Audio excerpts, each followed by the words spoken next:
እነኛ አሁን ያሉት ብፁዕ አቡነ ማትያስ የሚሆኑ የሞቱት ብፁዕ አቡነ መርቆሬዎስ፣ ብፁዕ አቡነ ጳውሎስ የሚሆኑ ብፁዕ አቡነ ቴዎፍሌዎስ፣ ብፁዕ አቡነ ተክለ ሃይማኖት የሚሆኑ ብፁዕ አቡነ ቴዎፍሌዎስ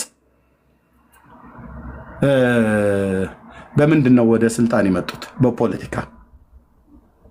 ማን ያለው እንዴ? አገር የሚያውቀው አይደል እንዴ?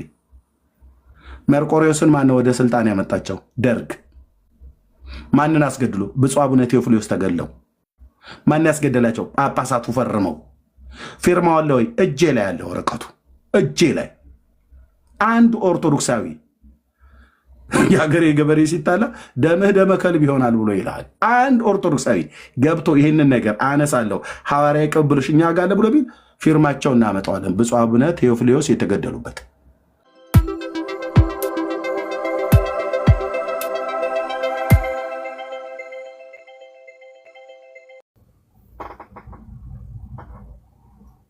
አይገርም? በጣም ብዙ ትውልዳችን እኮ ነው ወዳጆች፣ አያሌ ትውልድ፣ በጣም ብዙ ትውልድ፣ በጣም ብዙ ትውልድ፣ ድረትን ፍለጋ የሚንከራተት ትውልድ፣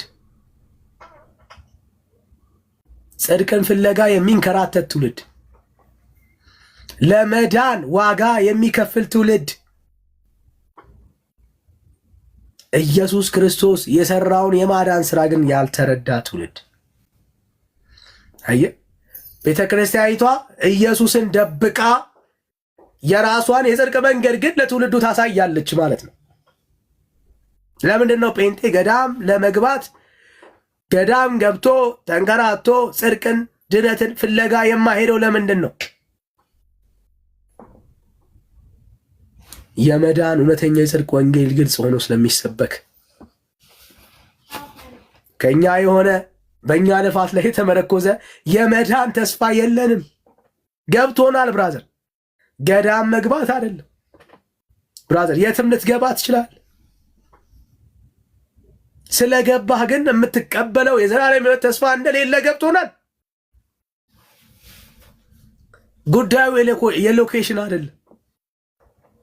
ከተማ መኖር ጫካ ውስጥ መኖር የመዳን ተስፋ ላይ ለውጥ አያመጣም። ይሄ የመዳን ተስፋ ገጠርም ላለው ከተማም ላለው እኩል ነው። እንደው ቆሎ ስለበላው ለእግዚአብሔር እቀርባለሁ ካልክ ጉዳዩ ቆሎ መብላት ስጋ መብላት አይደለም። የዘላለም ሕይወት ተስፋ ስጋን ስለበላህ ርቆ ቆሎ ስለበላህ ደግሞ አይቀርብህም። መንገዱ እሱ ስላልሆነ ብራዘር፣ መንገዱ እሱ አይደለም። እንደው ጅንስ ልልበስ አይደለም፣ ደግሞ ቢጫ ላሰፋ እንደ የሆነ ቀሚስ ነገር ላድርግ ምናምን ስላልክ አይደለም። ቢጫማ አሰፋ፣ ጥቁርም ልበስ፣ ጅንስም ልበስ፣ ሌላም ነገር ልበስ፣ የመዳን ተስፋ ከምታረገው ከልብስ ጋር የሚገናኝ አንዳች ነገር የለውም ብራዘር፣ የለውም።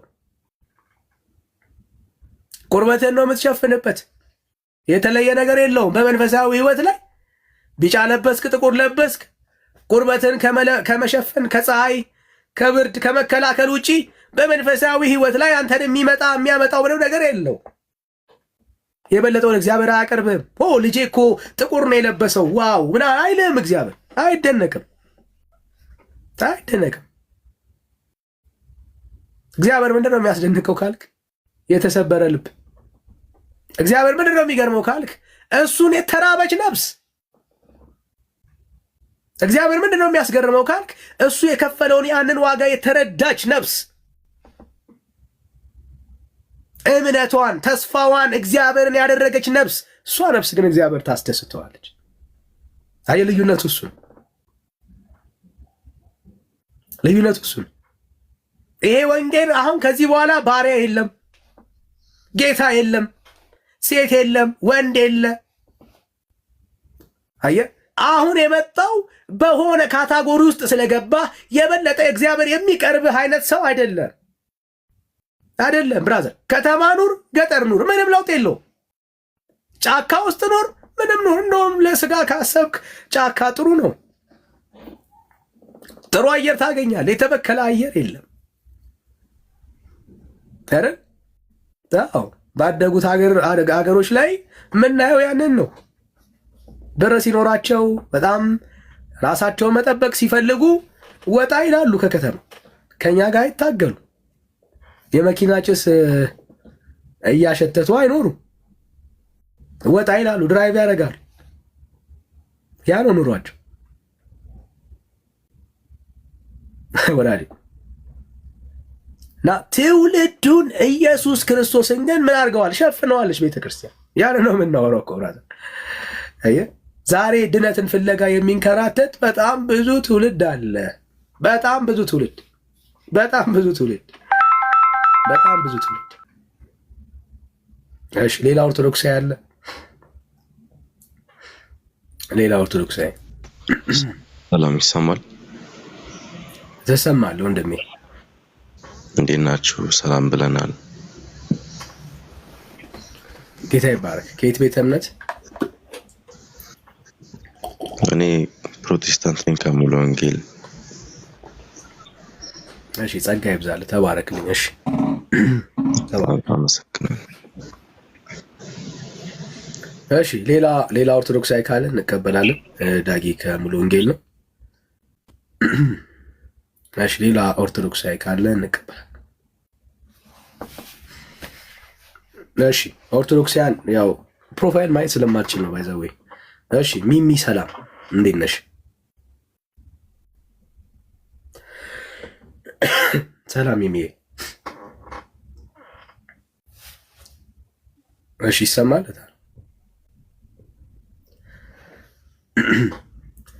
የኦርቶዶክስ ቤተክርስቲያን እንደው ይሄ ነገሯ ትክክል ነው የምትሉት ነገር አለ? በተለይ ከመዳን ተስፋ አንጻር ሊሆን ይችላል። እንዲሁ ሰሞኑን አንዳንድ ቪዲዮዎች የተቋረጠ እያየው ነበርና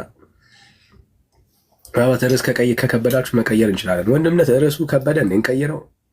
ሌላ ርዕስ አለ? ይሄ እኮ ርዕስ ድሮ እንደሚያወሩበት አሁን አያወሩም። ታስታውስ ከሆነ ምናልባት አስተውለው ከሆነ የአቡነ ሰላማን ገድል የፍሬምናጦስ ማለት ነው ከሳቴ ብርሃን የተባለው ብርሃን ገላጭ ማለት ነው። ከሳቴ ብርሃን በእርግጥ የሱ ስም እንደሱ አይደለም። ብርሃን ገላጭ ፍሬምናጦስ ነው የሚባለው። የእሱን ገድል ከተነበበኩ በኋላ ይህንን ርዕስ በቤታቸው እንኳን አይከፍቱትም። አይደለም እኛ ከፍተን ይመጡ ቀርቶ የሐዋርያት ቅብብሎሽ አለን ብለው ያሉትና የእሱ መጽሐፍና ደግሞ የማመቸው ብፁዕ አቡነ ጎርጎርዮስ የኢትዮጵያ ኦርቶዶክስ ቤተክርስቲያን ታሪክ የተጻፈው መጽሐፍ ላይ ግብፃውያን ምን ያህል ፖለቲካ እንደሰሩና ምን ያህል ሸፍጥ አሻጥር እንደተሰራ በ1600 ዓመት ታሪክ ውስጥ የተሰራውን ነገር ከታየ በኋላ ይህንን ደፍረውት አይናገሩትም። ምክንያቱም የሐዋርያት ቅብብሎሽ እኛ ጋር አለ ብለው ሲሉ ምኑ ነው ትምህርቱ ነው ወይስ ስልጣኑ ነው ብሎ የሚሉ ስልጣኑ ከሆነ ማለማን ሰጥቶ ማን ለማን አቀብሎ በእነዚህ ሁሉ ዘመናቶች ውስጥ ማለት ነው እንግዲህ ከጌታ ከኢየሱስ ክርስቶስ ከሐዋርያቱ ህልፈት በኋላ ማን ለማንኛው አቀብሎ እንዴት ተቀባብሎ የኢትዮጵያ ኦርቶዶክስ ተዋሕዶ ቤተክርስቲያን እጅ ላይ እንደተባለው እንዴት ደረሰ ብለን ብንጠይቅ ጌታ ምስክር ነው፣ አንድም መልስ የላቸውም። አንድም ይህንን ቼክ አድርገን ነው አለ መልስ ብሎ የሚል ሰው ካለ እስኪ ምጣና እንጠይቀው። በታሪክም ነው የምጠይቀው፣ እንደውም በመጽሐፍ ቅዱስም ነው የምጠይቀው፣ በሁለቱም ማለት ነው። በታሪክ ውስጥም የሌለ በመጽሐፍ ቅዱስ ውስጥም የሌለ የጴጥሮስ መንበረ ምንድነው ስልጣኑ ወይ ደግሞ የጴጥሮስ መንፈሳዊ ልጁ ማርቆስ ነውና ማርቆስ እስክንድርያ ላይ ነበረ። ጴጥሮስ ለማርቆስ አቀብሏል እና እኛ የማርቆስ የመንበረ ማርቆስ ልጆች ነን ብለው የሚሉ ሰዎች እውነታቸው ነው ግን የሚያወሩት እንዴ? ጴጥሮስ እኮ በህይወት እያለ ሮም እኮ ሄዶ ነበር። እንደው ስልጣኑ አለ ብላ ካለች የሮም ካቶሊክ ብላ ብትናገር ያምራል። ምክንያቱም እነዛ ሁለት ትልልቅ ሐዋርያት ጴጥሮስና ጳውሎስ የት ነው እንግዲህ ለመጨረሻ ስለ ጌታ ወንጌል ሰማዕት የሆኑት የት ነው? ሮም ላይ ነው። እና የሮም ካቶሊካዊት ቤተክርስቲያን የሐዋርያቱ ቅብብሎሽ እኔ ጋር አለ እንኳን ብላ ብትል ጳውሎስም እዛ ነው መጨረሻ አገልግሎቱ ፍጻሜ የሆነው ወደ ጌታም በሞት የተወሰደው እዛ ምድር ላይ ነው ሰማዕት የሆነው። ጴጥሮስም እዛው ሮም ላይ ነው ሰማዕት የሆነው። ቫቲካን በሚባለው ሲቲ ላይ አሁን የቅዱስ ጴጥሮስ አደባባይ ተብሎ የተባለበት ካቴድራሉ የተሰራበት ቅዱስ ጴጥሮስ ሰማዕት የሆነበትና ሌሎችም ክርስቲያኖች ሰማዕት የሆኑበት ቦታ ነው። ይህንን ማንም ዲናይ ሊያደርግ አይችልም። ስለዚህ ሐዋርያት ቅብብሎሽ አለ እንኳን ብላ ብትል እሷ ያሉባት ከተማ ድረስ ሄደችው የሮም ካቶሊካዊት ቤተክርስቲያን ናት። እስክንድሪያ ላይ እኮ አንተ ማርቆስ ነበረ ብለው ይላሉ። እሺ ይሁን፣ እስኪ እንያዙ። ማርቆስ ለማን አቀበለ?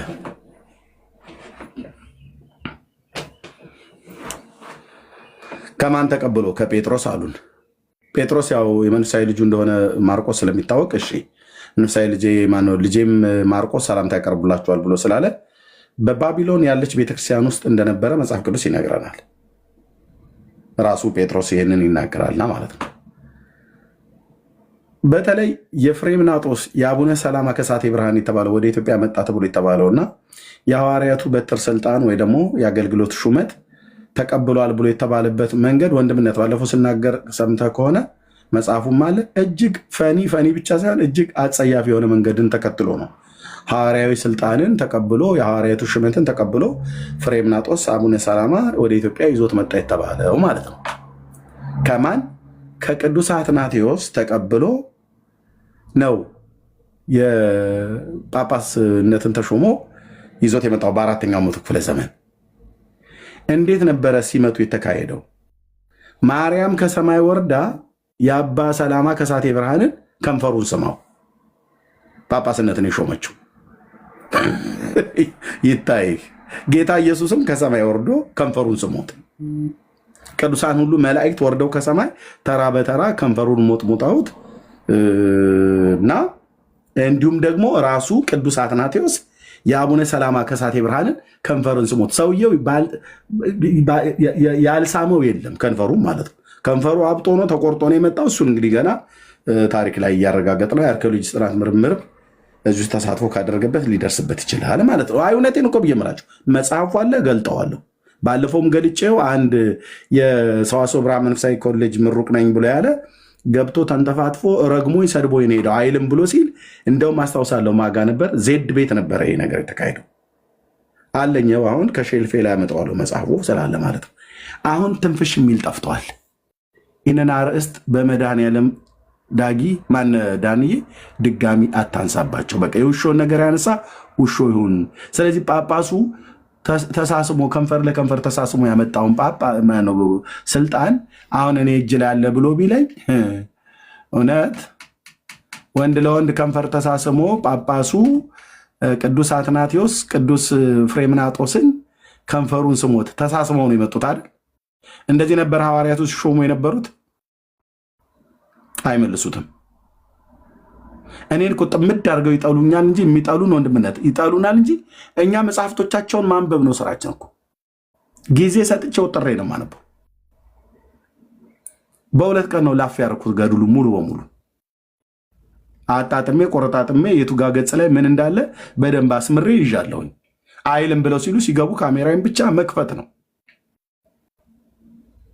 እና ኦኬ። በፍሬምናጦስ ከንፈር በመሳሳም የመጣ በ4ኛው መቶ ክፍለ ዘመን መጣ ተብሎ የተባለው ጵጵስና ኢትዮጵያ ውስጥ ጳጳስ ተሾመ አይደል? አዎ። ከዛ በኋላ ግን ፍሬምናጦስ ከተሾመ በኋላ ግብጾች ለስንት ዓመት ሙሉ ጢባጢቤ ሲጮቱን አልነበረም እንዴ? በንጉሱ በጃንሆይ ዘመን አይደል ብፁዕ አቡነ ባስልዮስ መጀመሪያ ጳጳስ ሆነው ሲሾሙ የተሾሙት የዛሬ 60 ዓመት። ፍሬምናጦስ በ4ኛው መቶ ክፍለ ዘመን ኦርቶዶክስ ጳጳስ ያላት መቼ ነው? የዛሬ 60 ዓመት። እነኛ አሁን ያሉት ብፁዕ አቡነ ማትያስ የሚሆኑ የሞቱት ብፁዕ አቡነ መርቆሬዎስ፣ ብፁዕ አቡነ ጳውሎስ የሚሆኑ ብፁዕ አቡነ ቴዎፍሌዎስ፣ ብፁዕ አቡነ ተክለ ሃይማኖት የሚሆኑ ብፁዕ አቡነ ቴዎፍሌዎስ በምንድን ነው ወደ ስልጣን የመጡት? በፖለቲካ። ማን ያለው እንዴ? አገር የሚያውቀው አይደል እንዴ? መርቆሬዎስን ማን ወደ ስልጣን ያመጣቸው? ደርግ። ማንን አስገድሎ? ብፁዕ አቡነ ቴዎፍሌዎስ ተገለው። ማን ያስገደላቸው? ጳጳሳቱ ፈርመው። ፊርማው አለ ወይ? እጄ ላይ ያለ ወረቀቱ እጄ ላይ አንድ ኦርቶዶክሳዊ የሀገሬ ገበሬ ሲጣላ ደምህ ደመ ከልብ ይሆናል ብሎ ይልሃል። አንድ ኦርቶዶክሳዊ ገብቶ ይህንን ነገር አነሳለሁ ሐዋርያዊ ቅብብሎሽ እኛ ጋር አለ ብሎ ቢል ፊርማቸው እናመጣዋለን። ብፁዕ አቡነ ቴዎፍሌዎስ የተገደሉበት ማነው ያስገዳዩ? ደርግ። በማን ፊርማ? በጳጳሳቱ ፊርማ። ከዛስ ብፁዕ አቡነ መርቆሬዎስ የጎንደሩ ተሾሙ። ማን ሾማቸው? መንግስቱ ኃይለማርያም። እሳቸው ደግሞ ሲሾሙ ኢህአዴግ ሲገባ ደግሞ መርቆሬዎስን እነ ታምራት ላይኔ ናቸው በኬንያ በኩል ያምልጡ ብለው አሸሽተው ወደ አሜሪካ ያስገቧቸው። እዛ አሜሪካ በነበሩበት አብይ ወደ ስልጣን ሲመጣ ነው ጠቅላይ ሚኒስትር እንደገና ወደ ኢትዮጵያ ይግቡ ብሎ ያላቸው። ባለፈው መናገር የማይችሉ ጳጳስ ማለት ነው። እና በፖለቲካ ተሿሹሞ እርስ በርስ ተጓተው እርስ በርስ ተቀጣቅጠው ተደባድበው ተገዳድለው የመጣን ጵጵስና አሁን ያሉትን ብፁዕ አቡነ ማትያስን ማን ያስቀመጣቸው? ወያኔ። አጭርና ግልጽ ኤርሚያስ እንደዚህ ተናገር ድምት እያደረግ ማለት ነው። እስቲ ወያኔ አይደለም ብሎ የሚል ካለ ይምጣ። መርቆሬዎስን ደርግ አይደለም የሾማቸው ብሎ የሚል ካለ እስኪ ይምጣ። አያደርጉትም። እና ወንድምነት ይህንን ርዕስ እንዳላያየ አይተ እለፈው። እኛንም አታነቃቁን። እንዳንዴ ያርፈን እንቀመጥበት። ግን ካነሳችሁ ትናገራለሁ። መድኃኔዓለም ምስክሬ ነው፣ እናገራለሁ። እና ይህን ጵጵስና ከሐዋርያቱ ስልጣኑን ጠብቆ እንዳለ በትሩም ትምህርቱን መጥቶ እኛ ጋ ነው። እሺ እናንተ ጴንጤዎች፣ ሙሉ ወንጌሎች ሁሉ መሰረ ክርስቶስ ቃሎቶች ምንም የሐዋርያዊ ስልጣንም ትምህርትም በትሩም የላችሁም። በትራችሁን የሐዋርያቱን በትር አሳዩን ብለን ስንል ጭንቅላቱ ላይ 2 እባብ ያለበት በትር ነው ጳጳሱ ይዞት የሚሄደው። አረዌ በትር ይባላል። የእባቡ በትር ማለት ነው። ምን ያደርጋል የእባቡ በትር? በሙሴ ዘመን ነበር የነበረው እንደሱ አይነት። ያውን በትር አይደለም እንጨቱ ነው በዓላማ ላይ ስቀለው ብለዋል። እና ያንን የነሐስ በትር እስከ ንጉሱ ሕዝቅያስ ዘመን ድረስ አኑረውት ሕዝቅያስ እና ውሽታ ብሎ ሰባብሮ ጥሎታል። ምን ያደርግላቸው ነው የኦርቶዶክስ ጳጳሳት የሚይዙት? የእባብ በትር እየያዙ ነበር እንዴ እነ ጴጥሮስ ይዞሩ የነበሩት?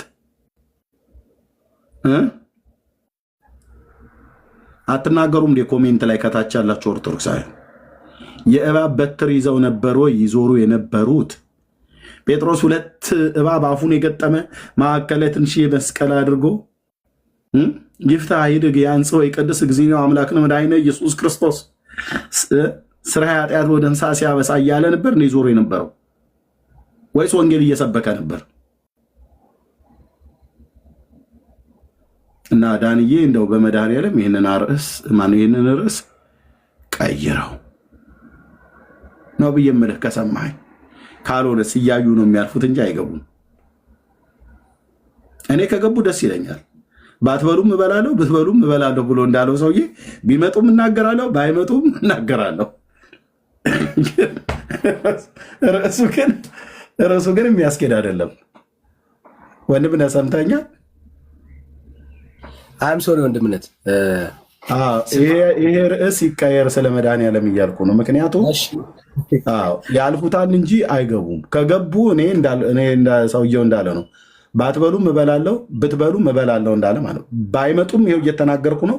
ቢመጡም መናገሬን አብሰዋለሁ በመረጃ ላይ የተመሰረተ ሐዋርያዊ ቅብብሎሽ እኛ ጋ ነው አለ ብለው የሚል የትምህርትም የስልጣንም የላቸውም። እኔ ከጥላቻ ተነስተን አይደለም የምንናገረው። ልብ ከትምህርትም ከተባለ የትኛው ትምህርታቸው ነው የሐዋርያት ትምህርት? የኦርቶዶክሱ የትኛው ትምህርት? የመዳን ትምህርት ብለው ቢሉ መዳን የተክለ ሃይማኖትን ደብር ሄዶ ፍርፋሪ ወድቆ የበላ ይጸድቃል ብሎ የሚለው ነው ትምህርት? ጽድቅን እነ ቅዱስ ጳውሎስ በእውነት እንደዚህ ነበር ያስተማሩት? በሮሜ መጽሐፍ ምዕራፍ 3 ቁጥር 21 ላይ በሕግና በነቢያት የተመሰከረለት የእግዚአብሔር ጽድቅ ያለ ሕግ ተገልጧል እያሉ በኢየሱስ ወርዷል። እና ቀጥል። ቴንኪው። ርዕሱም ስለተቀየረ አይገቡበትም፣ ስለማይገቡበት ማለት ነው። እሺ ወገኖች አይ ቲንክ ወርዷል። በቃ እንቀጥል። እሺ ተመልሶ ይመጣል ብዬ አስባለሁ። ጸጋ ብቻ አያድንም፣ ጸጋ ብቻ ትክክል አለ የሚል ሰሞኑን ደግሞ አንዳንድ ቪዲዮዎች እየተቆራረጡ እያየን ያለ ነው እና እኔ ምን እንደሚሻላቸው አላውቅም። እውነት ለመናገር እሺ፣ ጸጋ ብቻ አያድንም።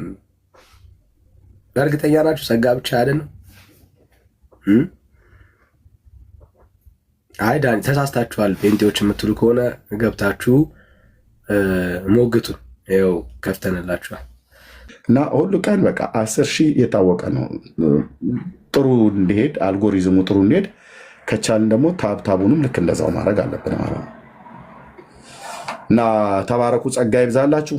ጌታ ኢየሱስ ብቻ ያድናል። ይህንን ትምህርት የሐዋርያቱ ትምህርት ነበር። ኢየሱስ ጌታ ነው፣ ኢየሱስ ያድናል ብሎ የሚለው ትምህርት የሐዋርያቱ የመጽሐፍ ቅዱስ የብሉይ ኪዳን ነቢያት ሁሉ ትምህርት ነው። ምክንያቱም የጌታን ስም የሚጠራ ይድናል እያሉ የብሉይ ኪዳን ነቢያት ተናግረዋል። ኢየሱስ ብሎ የሚለውን ስም ባይጠቀሙም ማለት ነው። ጌታ ተብሎ የተባለው በትንቢተ ኢዮኤል መጽሐፍ ምዕራፍ 2 ላይ እና በሮሜ መልእክት መጽሐፍ ምዕራፍ 10 ላይ ቅዱስ ጳውሎስ የተጠቀመው ተመሳሳይ ነው። ያ ጌታ የእስራኤል አምላክ ልዑል እግዚአብሔር ሰው ሆኖ የመጣው ነው ያድናል ብሎ ያሉት። እንደው የሐዋርያቱ ትምህርት አለን ብለው ቢሉ የትኛው ነው የሐዋርያቱ ትምህርታቸው ነው እየጠየቀን ያለን። ስልጣን ተብሎ ይባል የትኛው ስልጣን ነው እየጠየቅን ያለው። በስልጣን ደረጃ ቅድም የተናገርኩት በሙሉ በፖለቲካ የተብኳካ ነው። መጡ የተባሉት ጳጳሳት በሙሉ በፖለቲካ እስካሁኑ ድረስ ያሉት ብፁዕ አቡነ ማትያስ በፖለቲካ ነው የመጡት እንጂ ከጴጥሮስ ስልጣን ተቀብለው እሱ ለማርቆስ አቀብሎ ማርቆስ ለእንትና አቀብሎ ብሎ የሚል ፕሮሲጀሩን ጠብቆ የመጣ የለም። እንደውም ለ1600 ዓመት ከግብፅ ጳጳሳት እየመጡ የኢትዮጵያ ኦርቶዶክስ ቤተክርስቲያን እኮ በእስላሞች ተመርታለች። በእስላም ጳጳስ ተባርካለች። በእስላም ጳጳስ ተመርታለች። ቀሚስ የለበሰ ጳጳስ ነኝ ብሎ እስላም መጥቷል። ይህንን ያጋለጡት ብፁዕ አቡነ ጎርጎርዮስ ናቸው። የኦርቶዶክሱ ጳጳስ ናቸው የጻፉት በታሪክ ውስጥ ማለት ነው። ስለዚህ የስልጣንም ቢባል ምንም የሚያኮራ ነገር የለም። እውነት ለመናገር ማለት ነው የስልጣንም ቢባል ምንም የሚያኮራ ነገር የለም። የበትርም ተብሎ ይባል እኔ አረው የበትር የእባብ በትር በያዘ ጳጳስ እኔ ምንም የምቀራው ነገር የለም። ከፈለገም ሽመል ያዝ፣ በእሱ አታስፈራሩ። የእውነት እኮ ነው ብዬ በትምህርትም ከተባለ በትምህርት ኑ እንነጋገር እኮ ብለን ነው እያልን ያለ ነው። የሐዋርያቱ ትምህርት አሁን አንዱ ርዕስ ያደረግነው ጸጋ ብቻ ወይ ደግሞ መዳን በጸጋ በእምነት ብቻ እንደሆነ ቅዱስ ጳውሎስ ጸሐፍት ሐዋርያት አድምቀው ጽፈውታል። ይሄ ትምህርትና ይሄ ስብከት ያለው በእኛ በወንጌላውያኑ ጋር ነው፣ ኖት በኦርቶዶክስ ቤተክርስቲያን። በኦርቶዶክስ ቤተክርስቲያን በጸጋ ድናችኋልና ብሎ የሚል ትምህርት በመድረኮቿ ላይ አይሰጥም።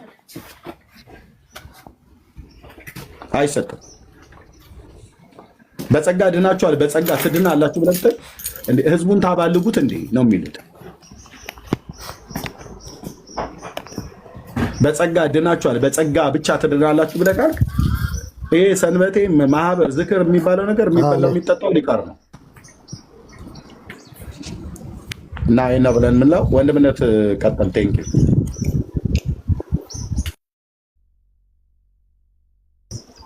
እሺ ወንድምነት ሶሪ ሚዩት አላደረኩትም። እሺ ኦርቶዶክሳውያን መግባት ትችላላችሁ። እስኪ አንድ ቁጥር ጻፉልንና በተለይ ሰሞኑ በተደጋጋሚ የሀሳብ ሲወራ እንሰማለንና ወንድምነት እንዳለው ነው። ቤተክርስቲያኒቷ ውስጥ የጸጋ ወንጌል የለም፣ የጸጋ ወንጌል የለም። እሺ አንድ ሰው የገባ ይመስለኛል። ሰላም ተስፋ፣ እንዴት ነው ወዳጅ? ተስፋ ይሰማል?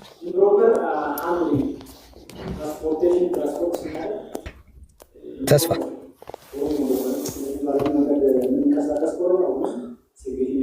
ይሰማል ወዳጄ? ተስፋ እሺ፣ ሳያቅ ይመስለኛል የገባው። ተፊሳ ነው። እሺ ጋይስ፣ እሺ ሶ እንግዲህ ቤተክርስቲያኒቷ ውስጥ የጸጋ ወንጌል አይሰበክም፣ የጸጋ ወንጌል አይነገርም። ሰዎች በእግዚአብሔር ጸጋ እንደዳኑ ፊል እንዲያደርጉት አይፈለግም። ለምንድን ነው እሱ የማይፈለገው? ቤተክርስቲያኒቷ ውስጥ ጸጋን ካነሳ የሰው መንገድ ትዘጋለህ ማለት ነው። ኦኬ፣ ጸጋ የሚባል ነገር ካለ የሰው የሚባል ትምህርት አይኖርም ማለት ነው። ከአንተ የሆነ ነገር የለም ማለት ነው። ቤተክርስቲያኒቷ ውስጥ ግን ያዘጋጀችው የሰው መንገድ ስላለ ያንን የሰው መንገድ ላለመጣል ስትል የጸጋውን ወንጌል ትሸፍናለች። ወንድምነት እንዳለው ነው የሐዋርያት ትምህርት ይሄ ነው። ሰው በጸጋ ብቻ እንደዳነ ያንን ጸጋ ደግሞ በእምነት እንደተቀበለ የወንጌል አማኞች እናምናለን። ስለዚህ እምነት ብቻ ጸጋ ብቻ ብለን ስናወራ ከመዳን አንጻር ከዚህ አንጻር ነው የምናወራው እና ኦርቶዶክስ ያልሆናችሁ ጸጋ ብቻ ብላችሁ የምታምኑት እምነት ትክክል አይደለም የምትሉ ኦርቶዶክሳውያን ካላችሁ አንድ ቁጥር ጻፉልኝና ማስገባት ይችላል። አንድ ቁጥር ጻፉልኝ። ተባረኩ።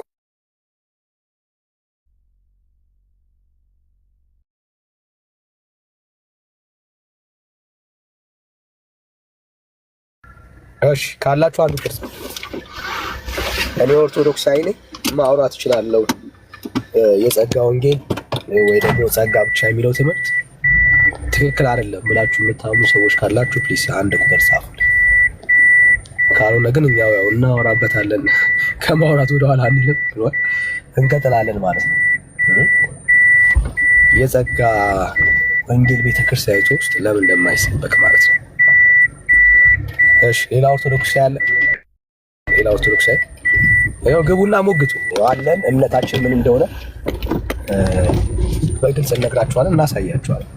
የምናምንበትን የምንናገርበትን ጸጋ ብቻ ብለን ስናወራ ምን እያልን እንደሆነ በደንብ እናስረዳቸዋል። ጸጋ ብቻ ብሎ የሚናገረው ባይዘዌ መጽሐፍ ቅዱስ ነው። ማንም እንዳይመካ ከስራ አይደለም ይላል። እዚህ የዳነው የጸደቅነው የእግዚአብሔር ቃል እንደሚለው በእግዚአብሔር ልጅ በክርስቶስ ኢየሱስ በመስቀሉ ስራ በእግዚአብሔር ቸርነት ነው እንጂ ከኛ ስላደረግነው ስላስቆጠርነው ጥሩ ነጥብ አይደለም። እኛ ስለሰራነው ስለተገበርነው መልካምነታችንን አይደለም። በእግዚአብሔር በጎነት ላይ በእግዚአብሔር ስጦታ ላይ መዳናችን ሙሉ ሆኗል። ስለዚህ ለመዳን ጸጋ ብቻ ብለን ነው የምናምነው እኛ። ቤተክርስቲያን የሐዋርያት ትምህርት ይሄ ነው። ሐዋርያቶች ሲያምኑ ሲናገሩ የነበሩት እምነት ይሄ ነው። ኦኬ እምነታቸው ይሄ ሰዎች በጸጋ ብቻ እንደሚድኑ በእግዚአብሔር ስጦታ በዘላለም ሕይወት ተስፋ ውስጥ እንደሚገቡ በድፍረት ተናግረዋል። ያንን ወንጌል ሰብከዋል። ቤተክርስቲያን አሁንም ይህን ወንጌል የምትሰብከው የወንጌል አማኝ ቤተክርስቲያን ማለት ነው። ስለዚህ ኦርቶዶክሲያን ካላችሁ አንዳንድ ቁጥር ጻፉልን፣ ልንቀበላችሁ እንችላለን። ጸጋና ሰላም ይዛላችሁ። ሌሎቻችን ሼር ይደረግ፣ በደንብ ኮፒ ሊንክ ይደረግ፣ አብረን እናገለግላለን ማለት ነው። እሺ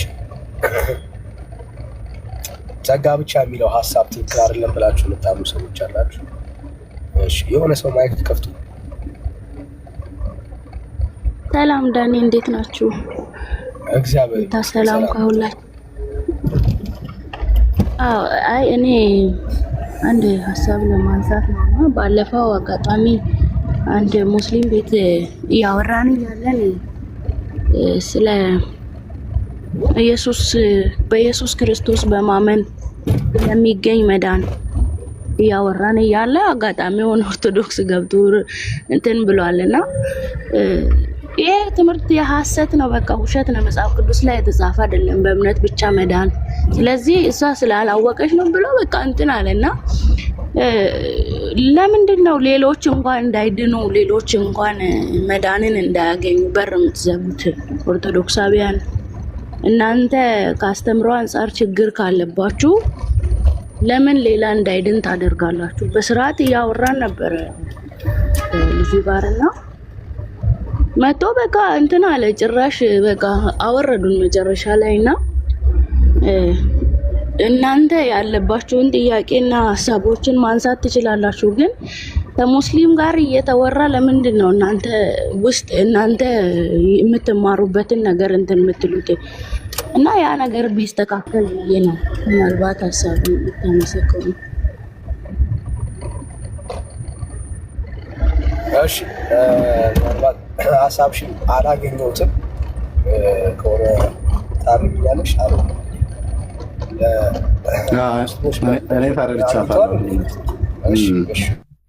ምንድነው እያለች ያለችው? ከሙስሊም ጋር ስትነጋገር ኦርቶዶክሱ መሀል ላይ ገባና እሷ መዳን በእምነት ነው ብላ የሚለውን ሀሳብ እየተናገረች ለሙስሊሙ እዛ ለነበሩ ሰዎች ማለት ነው። ኦርቶዶክስ ግን ገብቶ በእምነት ብቻ መዳን የሚባል ነገር የለም ብሎ ለሌሎች ሰዎች እንኳን ወደ መዳን እንዳይመጡ በእግዚአብሔር ልጅ ላይ ባለ እምነት እንዳይድኑ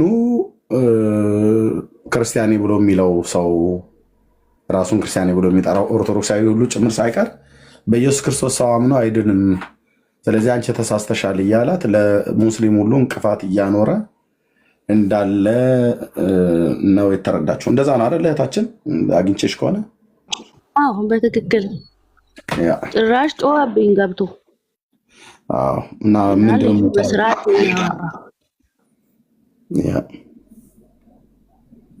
ስለዚህ ምንድነው ወንድሙን ያስጣለው ማለት ነው። እቺ ጴንጤ ልትበላው ነው፣ ወደ ጌታ ልትወስደው ነው። እና አይኔ እያየ ሙስሊሙን አትወስጂውም እዚሁ እየተጨናበሰን እንቀጥል ብሎ ያለ ይመስለኛል። ኦርቶዶክሱ እንደዛ ይመስለኛል። ምክንያቱም ያው ምንም ቢሆን ወደ እስልምና ነው የምናደላው እያሉ ስለሚናገሩ ማለት ነው። ብዙ ጊዜ ቄሶቻቸው ሙሉ ጭምር እኛ የምንቀርበው ለእነሱ ነው ብለው እያሉ ስለሰማን ማለት ነው።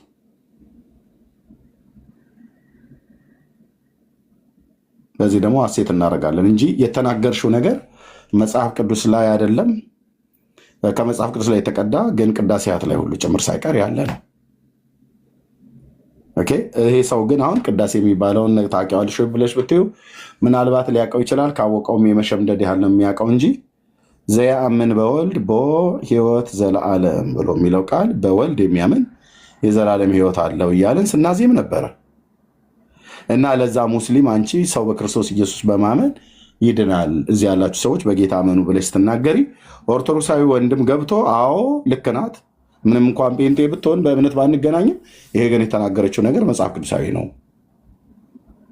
ዮሐንስ በወንጌሉ በመልእክቱ የተናገረው፣ ቅዱስ ጳውሎስም በመልእክቱ የተናገረው ይሄንኑ ነው። እኛም ራሱ ይህንን ከመጽሐፍ ቅዱስ ወስደን በቅዳሴው ላይ እንደዚህ እያለን እናዜማለን ብሎ አስረግጦ ሊመሰክር ነበር የሚገባው። ግን እስላሙ ሳይቃወምሽ ኦርቶዶክሱ ተቃወመሽ ማለት ነው።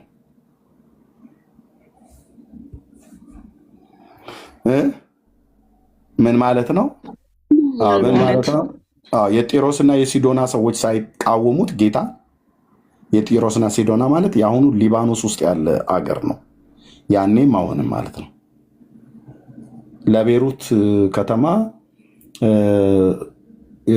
የተለያዩ ኪሎ ሜትር ርቀቶች አላቸው። ቴሪ እና ሲዶን የሚለው ከተማ ማለት ነው። ከዛ ሀገር ያሉ ሰዎች ጌታ በስጋ በነበረበት ዘመን ከአሕዛብ ምድር መጥተው ጌታ ኢየሱስ ክርስቶስን አግኝተውት በጨረቃ የሚነሳባቸው ሕመምተኞችን በወሳንካ ተሸክመው ሁሉ አምጥተው ተፈውሰው ድነው ሄደዋል። እዚህ ግን የሱ ወገን የሆኑ ግን አልተቀበሉትም።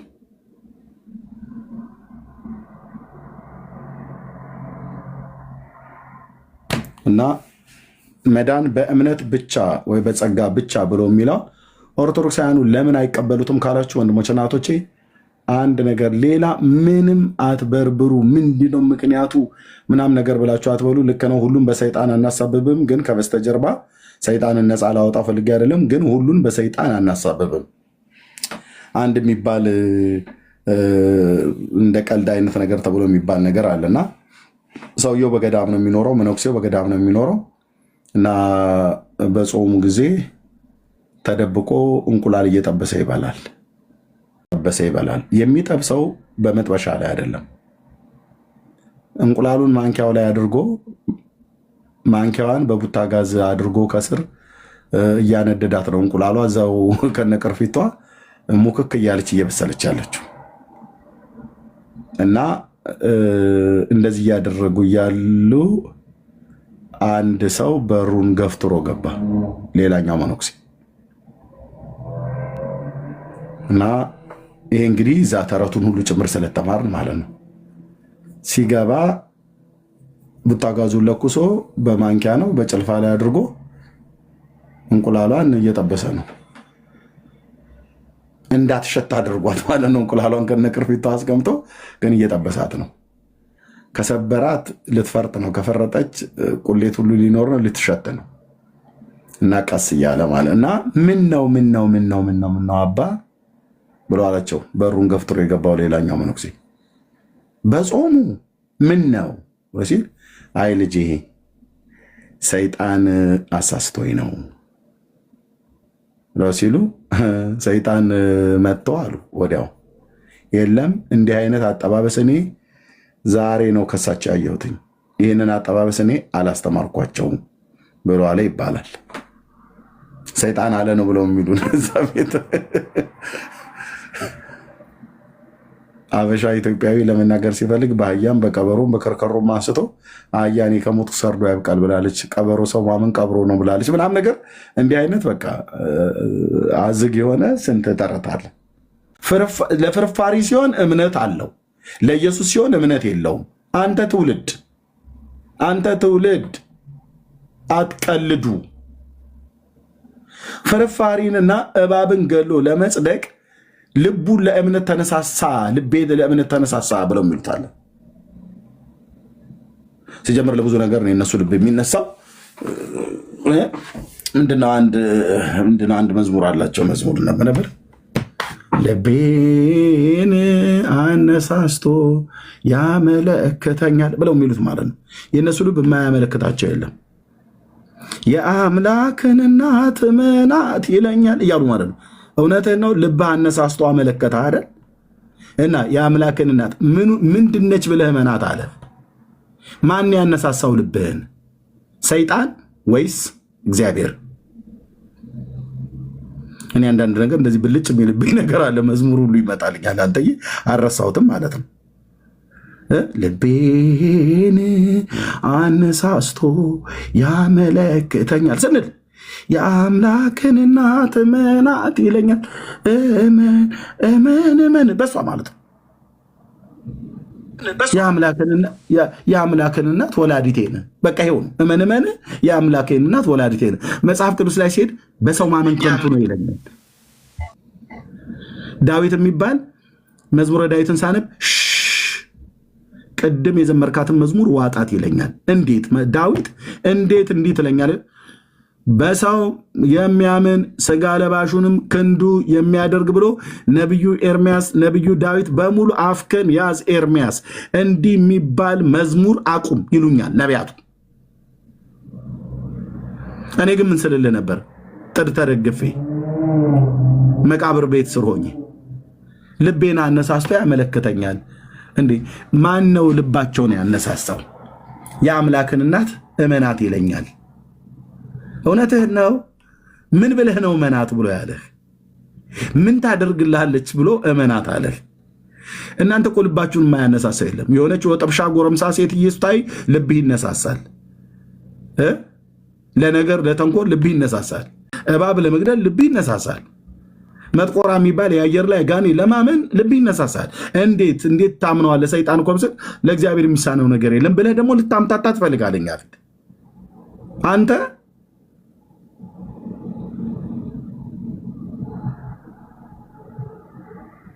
እና ይሄ ትውልድ በጸጋ ብቻ ብሎ የሚለውን የመጽሐፍ ቅዱስን ትምህርት እንዳይቀበል ይሄ ሁሉ ነገር አለ። ይህን ሁሉ ከእጃችን ታስጥሏቸው እንዴ ነው የሚለው። ከእጃችን ልታስጥሉን? አዎ በእነርሱ እኖራለሁ። ማነው እኖራለሁ ብሎ ያለው? በእኛ እንዲኖር እኮ ነው አስቀድሞ ነቢያት እናንተ መኳንንት በሮችን ክፈቱ። ለምንድን ነው የምንከፍተው? ዳዊት ስንለው የክብር ንጉሶች ይግቡ ነው እንዲ ያለው። የክብር ንጉስ ይግባ። ማን የክብር ንጉስ? ተክልዬ ነዋ፣ አርሴማ ናታ፣ ወላዲቴ ነቻ አለ። ያ የክብር ንጉስ ማን ነው? የጭፍሮች አምላክ የእስራኤል አምላክ ልዑል እግዚአብሔር ነዋ።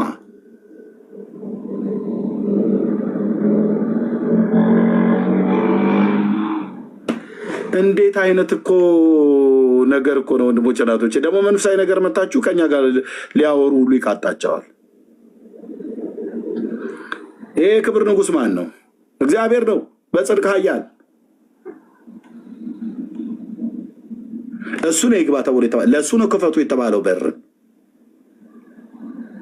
እንዳንዳንድ ምንም እንደማያውቁ እናቶች ጠዋት ተነስተው የልዳው ጊዮርጊስን አገባ በቤቴ ብለው የበራቸውን ጣሪያ ይከፍታሉ እና የሀገር ጂኒ ይሰበሰብላቸዋል ቤታቸው። ከዛ ቡሃቃው እንጀራው ከመሶቡ ቡሃቃው ሊጡ ከቡሃቃ አልበረከት ብላሉ። ጠዋት ከፍተው ያስገቡት ጂኒ ነዋ። ጊዮርጊስ ብለው ጠርተው ባለፈረሱ ናግባ ቤቴ ከነፈረስህ ከነጭራህ ተምነስነስበት ብለው ጊዮርጊስን ወደ ቤትዎት እንዲገባ ሲጠሩ ሰይጣንን እንዲገባ እየጠሩት ነው። ይኸው አለው ብሎ ፈረስ ላይ ተቀምጦ ጂኒ ይመጣልዎታል ማለት ነው። እየሰሙ ነው እናትዬ? አዎ። ምክንያቱም ሰይጣን አይደለም ጊዮርጊስን የብርሃን መላእክት እንኳን መስሎ ራሱን የመለወጥ ጠባይ ያለው ማን ያለው? ቅዱስ ጳውሎስ። ስለዚህ አማረልን ብላችሁ በጠዋት ተነስታችሁ አርስዬ ኪድዬ ነይ ግቢ አልልም። ድፍን 27 ዓመት ተለያየን አልኩ አልልም። ስጀምር ጠዋት በሬንም ስከፍት ና ጌታ ኢየሱስ ግባ እንኳን አልለውም ቤቴ። ለምን? እኔ ውስጥ ኦልሬዲ ገብቷል። እሱ ባለበት እኔ እኖራለሁ፣ እኔም ባለሁበት እሱ ይኖራል። ላንለያይ በኪዳን ወድጄና ፈቅጄ ወደን እና ፈቅደን ንጉሳችንን ሾመናል። አይደለም እንዴ? አዎ።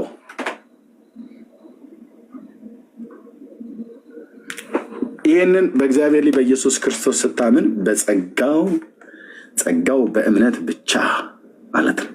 እንዴት እኮ ወርቅ እኮ የሆነ ትምህርት መሰላቸው ወንድሞች እናቶች። ወይ እኔ ማር ወዳለሁ በተፈጥሮ። ይሄ ዝም ብሎ የተፈጥሮ ማር ማለት ነው። ይህንትን ስኳር ምናምን ነገርና ጡንጅት ቀበርቾ የሚጨምሩበትን ሳይሆን በትክክል ማር፣ ይሄ ትክክለኛ ማር ማለት ነው። እሱም በጣም ወዳለሁ። የገጠርም ልጅ ስለሆንኩ ሊሆን ይችላል ወዳለሁ። እና ብራዘር ከማር ከስኳር ይልቅ ይጣፍጣል ብሎ ያለው አይነት ንጉሥ ዳዊት የእግዚአብሔር ቃል እኮ ምን ማለት እንደሆነ ታውቃላችሁ? ጸጋ ብቻ፣ በጸጋ ብቻ፣ ጸጋው በእምነት ብቻ፣ በክርስቶስ ብቻ ማመን ማለት ምን ማለት እንደሆነ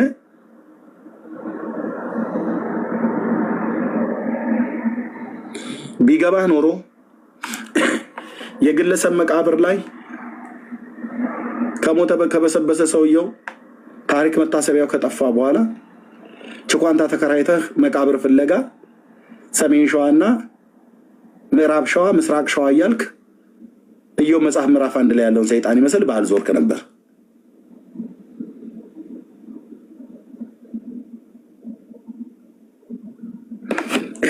ድነትን ፍለጋ፣ መዳንን ፍለጋ። ሰይጣን ደግሞ ይጮትብሃል ማለት ነው።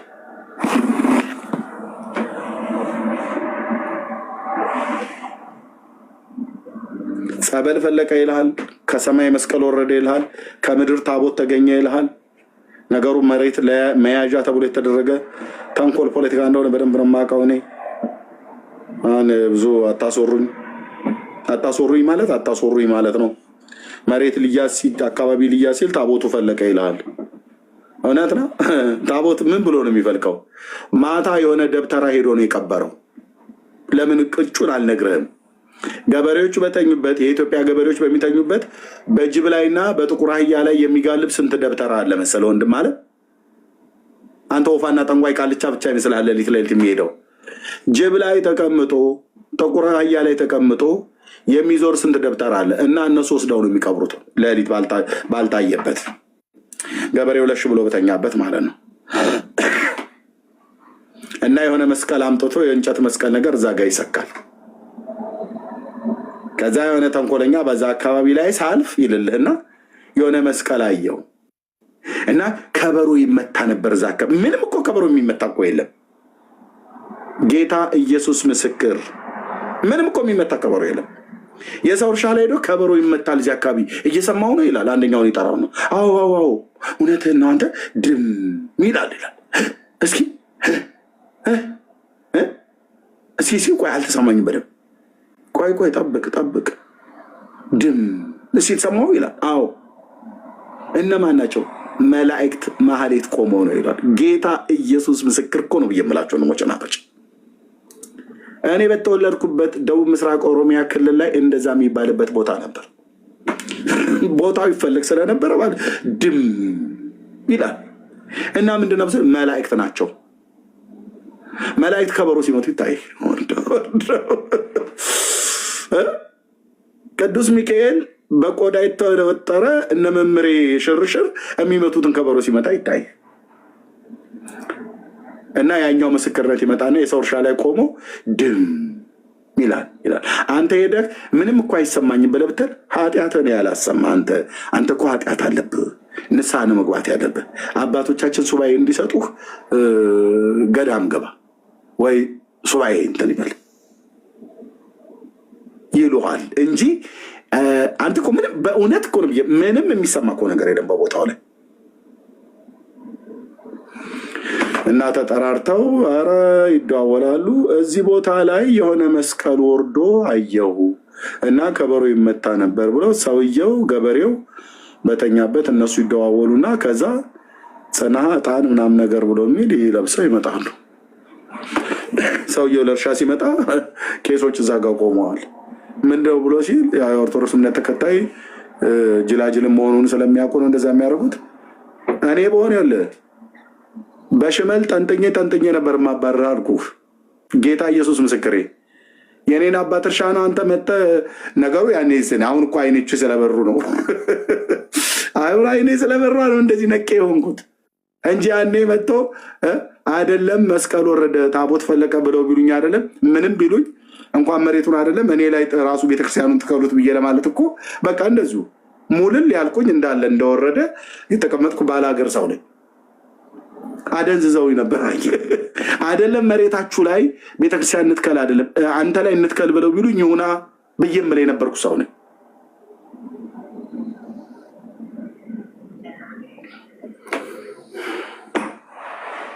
እና እንደዛ ተደርጎ ወረደ ፈለቀ ተብሎ ይባላል። እሱን ያምናሉ። ከሰማይ ግን የወረደውን የእግዚአብሔር ልጅ አምነው በስሙ በማመን የሚገኝ ኃጢአትን ይቅርታ ታገኛለህ ብለው ሲሉ አያምኑም። እግዚአብሔር ታቦት ሰጥቶኝ፣ እግዚአብሔር ታቦትም ልጁንም አልሰጠን፣ ልጁን የሰጠ ልጁን በእምነት በጸጋ ብቻ አምነህ ትድናለህ። 4 ነጥብ። ይሄ ጴንጤዎች ፓስተሮቻችን ተሰባስበው ነገሩ እንዴት ይሆን እስቲ ሀሳብ አዋጣ። ፓስተር እንትና ምን ትላለህ አንተ ጥግ ላይ ተቀመጥከውስ በዚህ ሀሳብ ላይ የምትለው ነገር አለ? እርሶስ ቢሆን ተቃውሞ አላት ወይ? ሀሳብ ይናገሩ ተብለው ቁጭ ብሎ አምቧ እየጠጡ ያወጣነው ትምህርት አይደለም። በጸጋ ብቻ ሰው አይድንም፣ ይድናል። ማን የተናገረው? ቅዱስ ጳውሎስ ኤፌሶን መልእክት መጽሐፍ ምዕራፍ 2 ቁጥር 8 ላይ ጸጋው በእምነት አድኗቸዋል፣ ይህም የእግዚአብሔር ስጦታ ነው እንጂ እናንተ አይደለም ይላል። ይህን ትምህርት ከተቃወምክ በቃ አንተ ክርስቲያን አይደለም።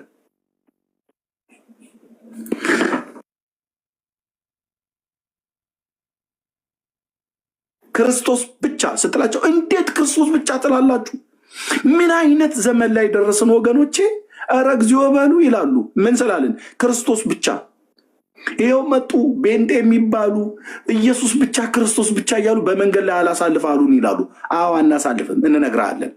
የፍቅርን ጌታ ምሕረትን የተሞላውን አዳኙን ኢየሱስን የእግዚአብሔር ልጅ የዳዊት ልጅ እንሰብካለን እና እግዚኦ በሉ ይባላል። ምን ሆነ? ክርስቶስ ብቻ እያሉ እናቱን ከልጅቱ ነጥለው ይላሉ። እናቱን ከልጁ ነጥለው። ብራዘርዬ መዳን በእናትና በልጁ ነው ብሎ የሚል መጽሐፍ የለም። አዎ ነጠለን ሐዋርያቱ ነጥለው የጻፉት ኢየሱስ ነው የሚያድነው ብለው እናቱን ከልጅቱ ልጅቱን ከናቱ ልጁን ከናትየው ነጥለው እናትየው አነጥለው ልጁን አምነው እንዲህ ይሆናል እንዴ ይላሉ። ብራዘር አግበስብሰህ መዳን የሚባል ነገር የለም።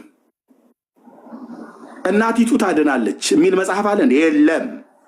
4 ነጥብ።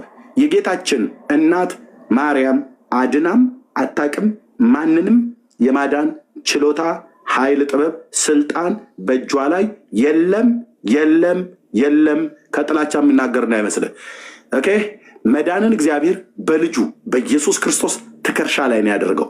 አምጣ ኤርሚያስ መረጃ 1 ዮሐንስ መልእክት መጽሐፍ ምዕራፍ 5 ቁጥር 10 እና 11 ላይ እግዚአብሔር የዘላለምን ሕይወት እንደሰጠን ይህም ሕይወት በልጁ እንዳለ ምስክሩ ይህ ነው። ልጁ ያለው ሕይወት አለው፣ የእግዚአብሔር ልጅ የሌለው ሕይወት የለውም ነው ያለው። ልጁ አለህ፣ ሕይወት አለህ። የእግዚአብሔር ልጅ የለም፣ ህይወት የለም። አጭርና ግልጽ። እናቱን ከልጁ ደግሞ እናቶችን እኮ ሊያሳዝኑ ፈልገው ነው። ይገርማቸዋል። አሁን እርሶን ጠልቶ ልጆትን ቢወድ ወይ ደግሞ ልጆትን ጠልቶ ምን ልጆትን ወዶ እርሶን ቢጣላ ወይ እርሶን ወዶ ልጆትን ቢጣላ እናቶች ደግሞ የሚላሉ ወይ እመቤቴ የጭንቅ አማላጇ አንድ ቀንም አማልዳ አታውቅም። የጭንቅ አማላጇ ጭንቅ በጭንቀታችን የምትደርስልን ራሷ ተጨንቃ አንድ ቀንም ለእናንተም ደርሳ አታውቅም። የጭንቅ አማላጅም ሆነ አታውቅም። አንድ ቀንም የጌታችን እናት እግዚአብሔር ያልሰጣትን ሰጥቶ ታድናለች፣ እሷም ታድናለች። እናቱን ከልጁ አትነጥሉ ይላሉ። ብራዘር መዳን በኢየሱስ ብቻ ነው። በእናትና በልጁ ነው። በደንብ ነው የምንነጠለው። በደንብ ማን ስለነጠለ? ሐዋርያቱ ነጥለው ስለነገሩን። የት? ማቴዎስ መጽሐፍ ምዕራፍ 1 ቁጥር 20 እና 21 ተናገሩ እውነቱን። ምን አለ ገብርኤል መልአኩ? የዳዊት ልጅ ዮሴፍ ሆይ ከእሷ የተጸነሰው ከመንፈስ ቅዱስ ነውና እጮኛ ማርያምን ለመውሰድ አትፍራ፣ ልጅንም ትወልዳለች፣ ስሙንም ኢየሱስ ትለዋለህ። እርሱም ሕዝቡን ከኃጢአታቸው ያድናቸዋል። ምን? እርሱም ማንን? ተናጋሪው ገብርኤል መልአኩ። ለምን እርሱና እርሷ አላለም? ለምን እርሱና እርሷ አንተ ለምን አላለውም? ዮሴፍንም እርሱና እናንተ አላለም። እርሱና እርሷ አላለም። እርሱና እርሷ አንተ አላለም። እርሱና እርሷ አንተም እኔም አላለም። ራሱንም ጨምሮ አላለም ገብርኤል። ለምን? አያድንም ገብርኤል። የዘላለም ድነት ውስጥ እጁ የለበትም ገብርኤል መልአኩ። ለምን አስምሬ አልነግርህም አንተዬ? ገብርኤል ቁጡ ነው ይመታችኋል እያላችሁ ስታስፈራሩበት የነበረ ዘመን አበደን አለፋልኩ። የለም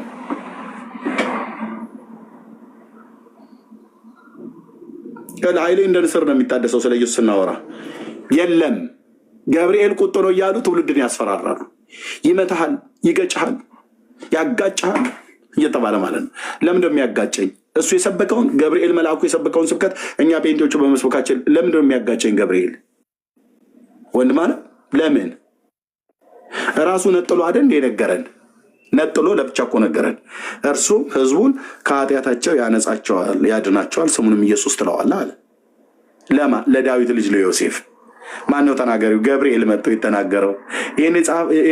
ይህንን የጻፈው ማነው? ማቴዎስ ወንጌላዊው ሰምቶ እናቲቱን ከልጅቱ ነጥሎ ልጁ ብቻ ያድናል ብሎ እናቲቱ ታድናለች አለ ማቴዎስ? አላለም። ለምን? ገብርኤል እናቲቱ ታድናለች ብሎ አላለማ። እናትና ልጁን አትለያዩ ብሎ የሚባል ይሄ የመሶብና የምንድነው የመሶብ ምንድነው እንደሚባለው መሶብ እናቶች እህቶች እዚህ ያላችሁ እናቶች ለል ነበር ተሳቸው። በእርግጥም እናቶች አሉ። እናትና ልጅ ምንድነው የመሶቡ ምንድነው የሚባለው?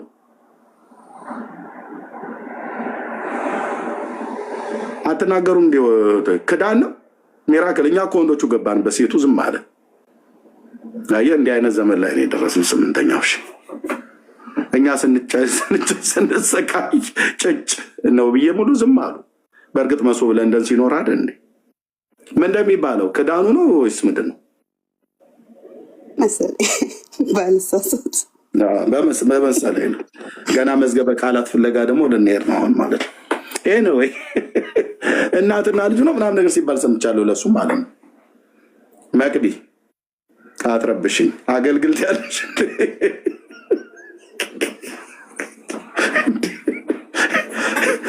ኤኒዌይ እናቱን ከነ ልጁ ምናምን ነገር ስትል ሰምቻለሁኝ።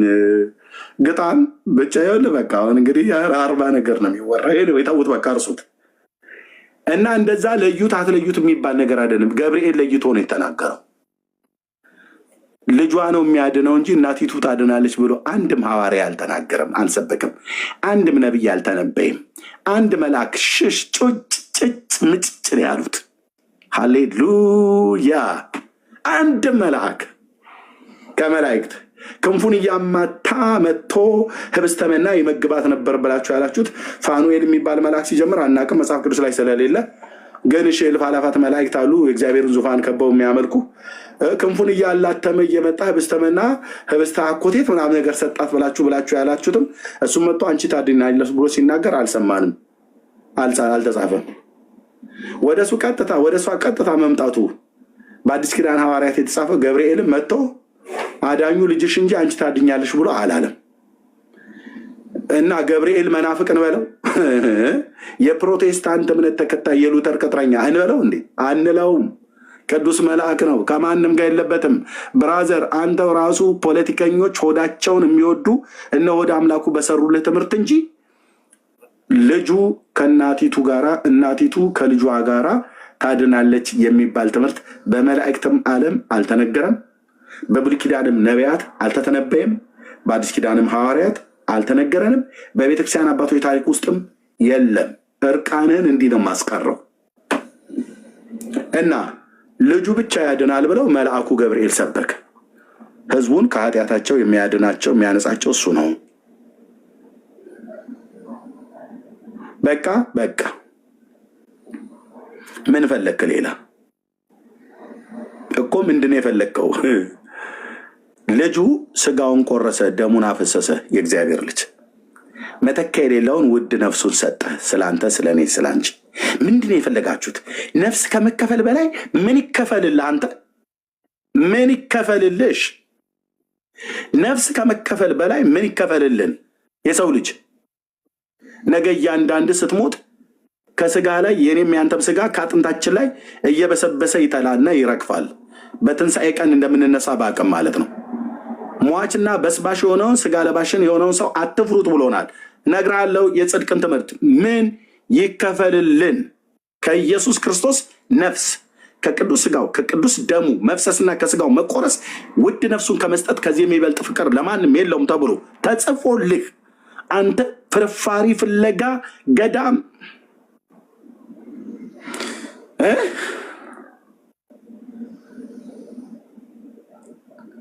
ምንድነው እንዲከፈል?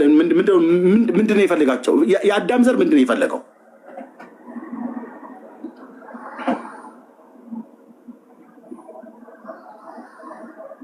ነፍሱን ስለ ነፍሳችን ቤዛ ያደረገ ቤዛዬን ጥዬ ፍርፋሪ ሰው ወደ አፉ እንጀራ ጠቅሎ ሲጎርስ እኮ ከአፉ ላይ ከእጁ ላይ ወድቆ እግራችን ስር የሚወድቅ ልብሳችን ላይ አንዳንድ የሚንጠባጠብ እሱ እኮ ማለት ነው ፍርፋሪ። ወይ ተበልቶ እዛው እጃቸው ምናቸውን የጠራርጉበት አፋቸውን ጠራርጋ ያስቀምጡበት ናፕኪን የምትበሉ ሰዎች እንግዲህ ይቅርታ፣ ዲስካስቲንግ የሆነ ነገር ሁሉ ነው የሚወራው። ምክንያቱም ገድሉን ካነሳንማ ጉድ ነው። እህል 1 ሳምንት እንዳትበላ አረጋለሁ ገድሉን አንብቤ። አዎ ከዛ ቦርጭ ይቀንሳል ማለት ነው ግረ መንገዱ።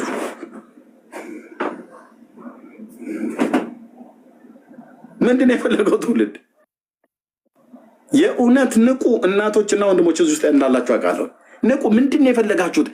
እግዚአብሔር ልጁን ልኮ መተኪያ የሌለውን ነፍሱን ከመስጠት የበለጠ ምን እንዲሰጥ ፈለክ? ለአንተ ነፍስ መዳን የእግዚአብሔር ልጅ ነፍሱን ሰጠህ። አልበቃ ብሎ ሆኖ ፍርፋሪ ፍለጋ ችንኳንታ ተከራይተ ሰሜን ሸዋ የሰላሌን አውራጃ የፊቼን ወረዳ እያቆራረጥክ የደጋ ብርድ ፊትን እየጠበሰህ እዛ ትሄዳለህ።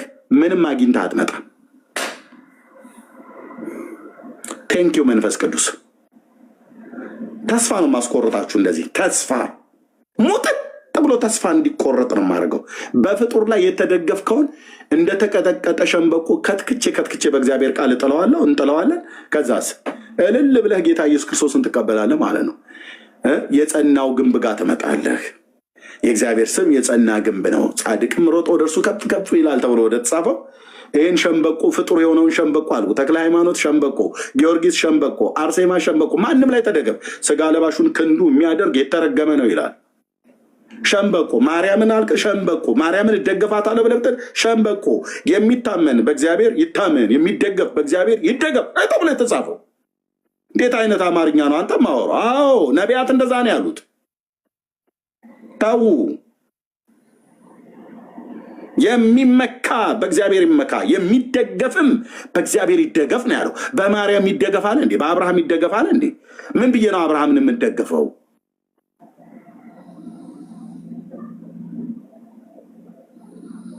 መደገፍስ በአብርሃም አምላክ በእግዚአብሔር፣ መደገፍስ በሳሙኤል አምላክ በእግዚአብሔር፣ መደገፍስ በዳዊት አምላክ በእግዚአብሔር፣ መደገፍስ ጳውሎስ በሰበከው በኢየሱስ ክርስቶስ ነው። እመቤቴ ድጋፌ፣ ጥላ ከለላዬ፣ ጋሻ መከታዬ ምናምን ነገር ይሏታል። እውነትህን ነው።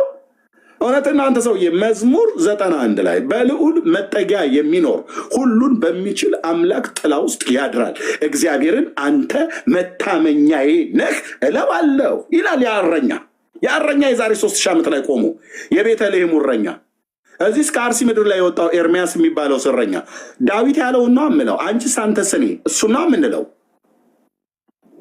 እግዚአብሔርን አንተ መታመኛዬ ነህ እለዋለሁ። ማርያምንስ መታመኛዬ አልላትም። ሚካኤል ቅዱስ መልአኩን መታመኛዬ ነህ አልለውም። ለምን? ፍጡራን ናቸው። አንተ ትውልድ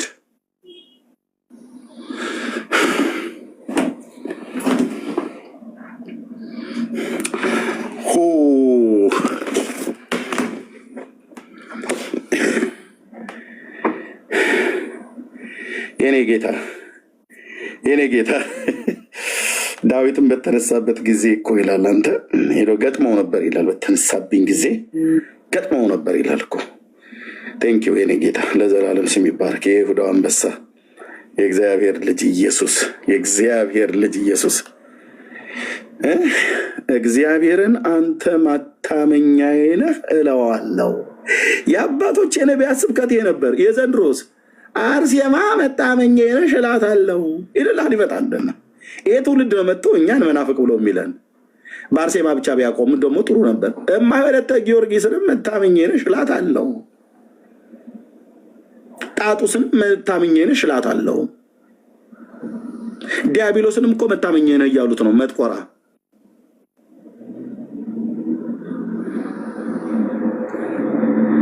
እንዴት አይነት እኮ ቀልድ ነው። ዳዊት ምን ይላል? ጴንጤዎስ ምን ይላል? ዳዊት ያለውን ነው ጴንጤው የሚለው በሙሉ። እንደዚህ ብሎ የማይል ጴንጤ ካለ ቀኝ አንዳንድ ቁጥር ጻፉና ንስሐ አስገባችኋለሁ እዚህ ማለት ነው። ተንበርክከህ አይደለም፣ በደረት መሬት ላይ አስተኝቼ ነው ንስሐ ማስገባህ ወይም ማስገባሽ። ጌታ ኢየሱስ ምስክር።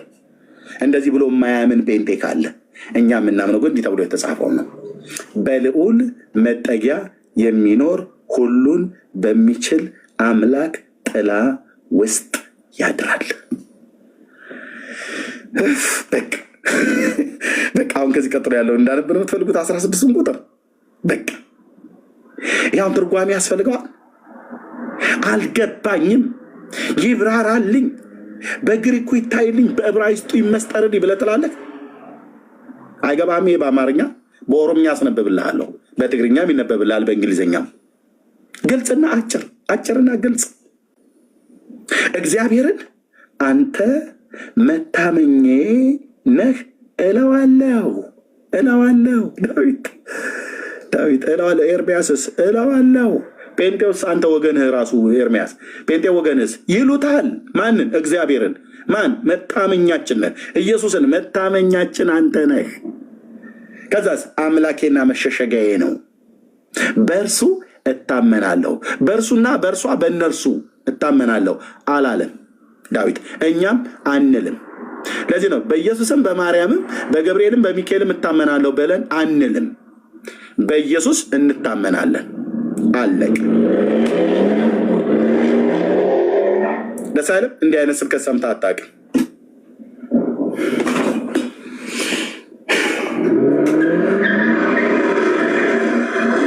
የታመንኩበት የዳዊት አምላክ፣ የታመንበት የዳዊት አምላክ እርሱ ከአዳኝ ወጥመድ ከሚያስደነግጥም ነገር ያድንሃላ። ጌታዬ ከአዳኝ ወጥመድ ሸምቀውን ሊያጠምዱህ ነፍስን ሊበሉ ካሉት ከነሱ ወጥመድ ከሚያስደነግጥ ነገር ያድንሃል። እንዳያስደነግጥህ ብሎ በሚል ደብተራ በቆዳ የተሰፋ መተት አንገት ላይና ብብት ስር አስርሃት ዞርም ኢየሱስ ጩጩ አለኝ። አንተ ውስጥ ደብተራ እስቲ አባቴ ክርስትና ስሟ ወለተ ስላሴ ነው እና የሆነች ነገር ይጻፉልኝ ልጄ ሌሊት ሌሊት ትቃዣለች ብሎ የሚል የሆነ እንትና የሚባለው ሰውዬ ጋር ሄዶ አይመረው አይመርኩኪ ብሎ በሚል በቀይ ስክሪፕቶ በእንስሳ ደም አንዳንዴ በሰውም ደም ሁሉ ጭምር የተነከረ ጽሁፍ ጽፎ እችን አንገቷ ላይ ይሰሩላት ብብቱ ዙሪያ ያድርገው ውሃ ነክቶ ረጥቦ እንዳይበላሽበት በቆዳ ይሰፋለትና ይሰጣዋል። የቡዳነ የአይነ ጥላ ነው ምናምን ነገር እየተባለ ማለት ነው። ቡዳውን ነው አስሮ ጽፏን ቡዳውን ነው ጽፎ የሰጠህ። እየሰማሽ ነው ታለም ቡዳ ላሽ ላይ እንዲጠናወትሽ ነው ጽፎ የሰጠሽ። አሸንክታል እና ይሄን ስታስረው ክፉ ነገር ወደ አንተ አይቀርብም ይለዋል። እውነትህን ነው። ኦኬ ከሚያስደነግጥም ነገር ያድንሃል። ሰፍተ ብብትና አንገተ ላይ ያደረከው ቆዳ ሳይሆን ውስጤ የገባው የአብ ልጅ የዳዊት ልጅ የጴንጤዎቹ አምላክ በላባዎቹ ይጋርዳል፣ በክንፎቹም በታች ትተማመናለህ ትተማመንባታለህ የሚል የለም። በሴት አንቀጽ የተጻፈ የለም። ለሴቶች ጥላቻ ስላለ ነው። 2 ሴቶች ልጆች አሉኝ። ሚስቴም ሴት ናት፣ እናቴም ሴት ነች። 4 እህት ሴቶችም አሉ። አታምታታም ስልህ ታዲያ በሴት አንቀጽ የተጻፈ ታድናለች የሚባል የለም። በወንድም አንቀጽ የተጻፈ ከወንዱ ከአንዱ ከእግዚአብሔር ከኢየሱስ ክርስቶስ ሌላ ሽማግሌ የሚሆን ጎረምሳ ወጣት አንድም የለም። ከአብርሃም ከራሱ ጀምሮ ሽማግሌዎቹ አባቶቻችን ያድናሉ ተብሎ አልተጻፈልን። ማዳን እግዚአብሔር እንጂ አብርሃም አይደለም። እንዴት ነው ግን የምናገረው? አንተዬ እንዲህ ነው የምናገረው። እንዲህ ድምት አድርገን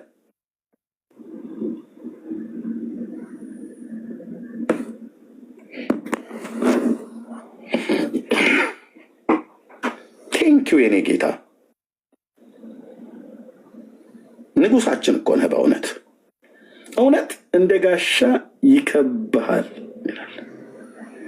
ከሌሊት ግርማ በቀን ከሚበር ፍላጻ በጨለማ ከሚሄድ ክፉ ነገር ከአደጋና ከቀትር ጋኔን አትፈራም። ለምን?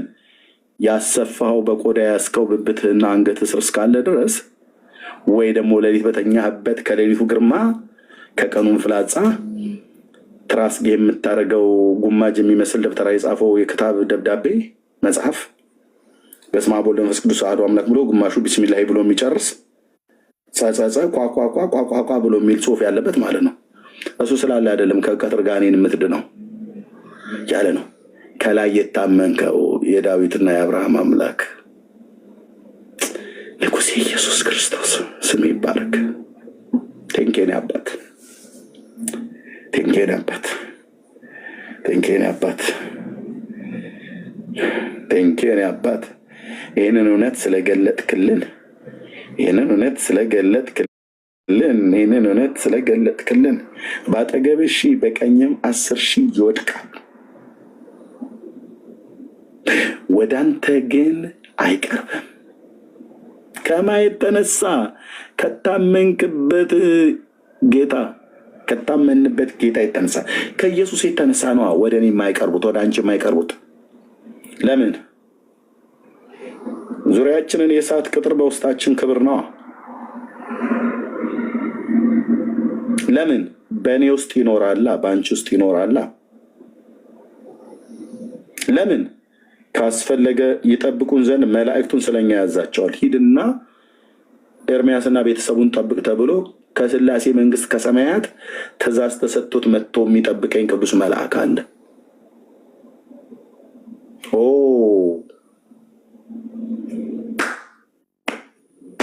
እንዲህ ነው መታመን።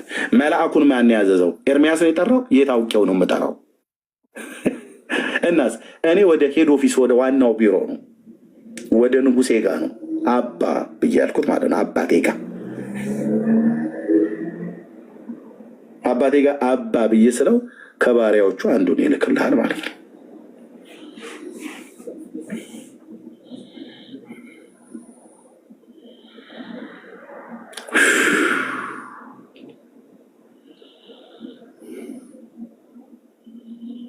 የኔ ጌታ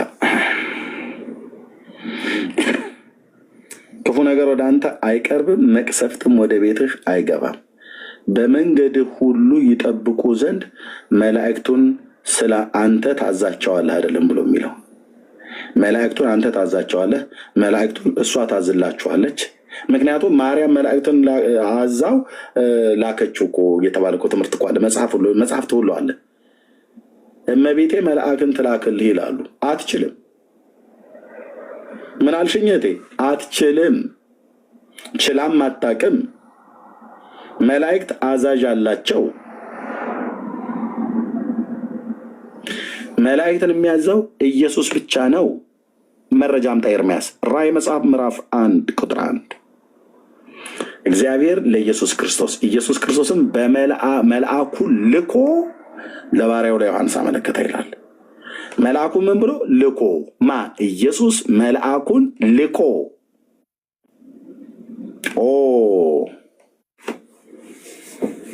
ማንም አይልክም። መልአኬን እልካለሁ ብለው የሚሉ አንዳንድ ነቢያትን ብለው የሚሉ አሉ። እነዚህ የዛር ውላጅ መንፈስ ላያቸው ላይ የሚሰራ ሰዎች ናቸው። አትችልም። ፔንቴም ስለሆንክ መላእክትን ልናዝ አንችልም። ኦኬ፣ አትችልም። ምን መብት ምን ስልጣን አለና ነው የምታዘው?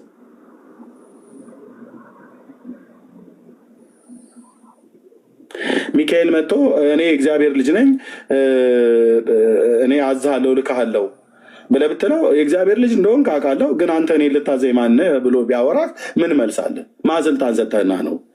የቱ ጋር የትኛው መጽሐፍ ላይ ነው እንደዚህ እናንተን ሰዎች ያዟቸዋል ብሎ የጻፈው ብሎ ምን መረጃ እናቀርባለን? ዮሐንስ ወንጌል መጽሐፍ ምዕራፍ 1 ቁጥር 12 ላይ አንበብከውም እንዴ? ለተቀበሉት ሁሉ ግን በስሙ ለሚያምኑ ታዲያ እሱ የእግዚአብሔር ልጅ ልትሆን ስልጣን ተሰጠ። የእግዚአብሔር ልጅ ስለሆንክ እኛን ታዘናለህ ወይ? እኔ እኮ አዛዥ አለኝ። ባለቤታችን ባለበት የአንተም አባት የኛ ጌታ ባለበት እሱ ይዘዝ እንጂ አንተ ማን ስለሆንክ ነው የምታዘኝ ብሎ ቢል ምን መልሳለን? ምንም። ስለዚህ መላእክቱን ስላንተ ያዛቸዋል እንጂ ታዘዋቸዋላችሁ ታዝላችኋለች አይልም። ይህንን እውነት ትተው ነው እንግዲህ ወንድም አለ በእግዚአብሔር የሚታመን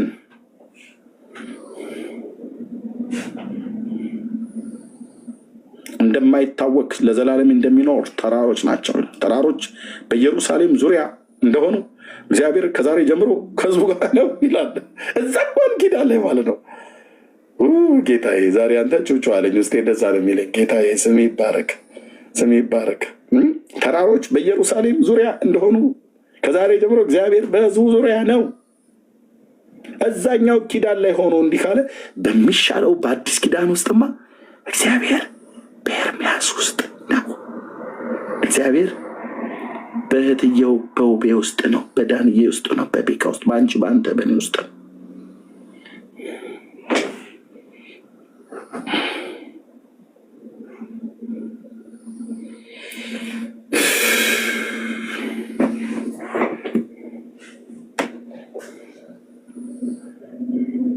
እግዚአብሔርን አንተ መታመኛዬ ነህ እለዋለሁ።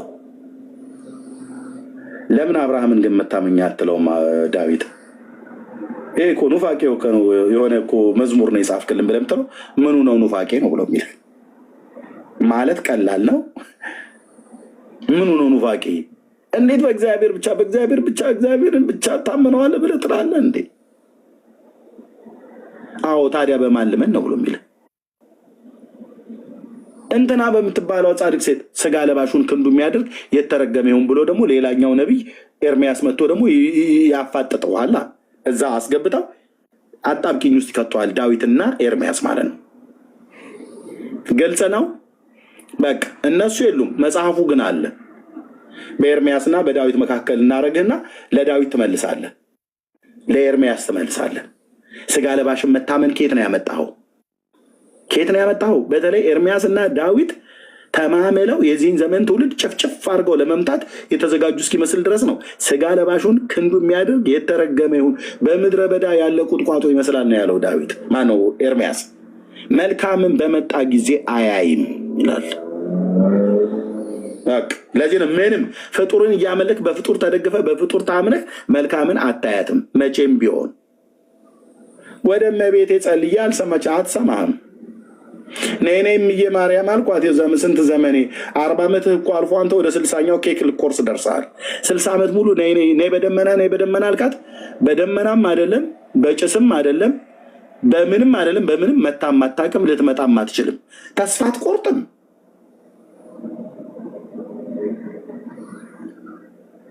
በመዝሙር ቢሆን ሞቅ አድርገህ ስላልዘመርክላት ነው።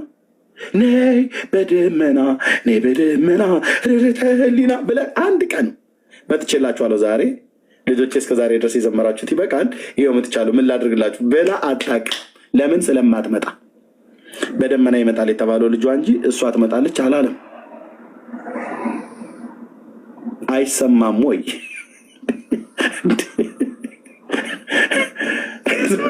ወንድሞቼ እንዲህ እስከ መቼ ድረስ ትታለላለህ አንተ ትውልድ? ጸጋ በእምነት ብቻ ያድናል ተብሎ ሲባል እንዴት? ለምን? ኢየሱስ ጋር እኮ ሲመጡ ነው ደግሞ ፍልስፍና የሚጀምሩት። በእውነት የተክልዬ ጸጋው ይደርባችሁ ብሎ ሲል አሜን ይላል። ምንም ጸጋ የለውም። ምንም ማለት ምንም። ተክለ ሃይማኖት የሸዋው ተክለ ሃይማኖት አይደለም። የሸዋው የጎንደሩም ለምን የኦሮሞም አይሆኑም። የቱ ጋ ነው ጸጋ ያለው? አንተ ላይ የሚያድርብህ የፍጡር ጸጋ ከየት ነው ያለው? ጸጋን የሚሰጠውን አምላካችንን እግዚአብሔርን እንለምን ነው ያለው። ጸጋ ማለት ፍሪ ጊፍት ማለት ነው። ነፃ ስጦታ ላልተገባቸው ሰዎች የሚሰጥ። ከማ የሚሰጥ? ከሰው አትቸረውም፣ ከእግዚአብሔር ብቻ የምትሰጠው ስጦታ ነው። ቴንኪው አማኑኤል፣ ስምህ ለዘላለም ይባረክ። ቴንኪው ፓስተር አላዛር ባቤ ሲጸልይ የሚጸልያት ጸሎት አለች በጣም ደስ የምትለኝ።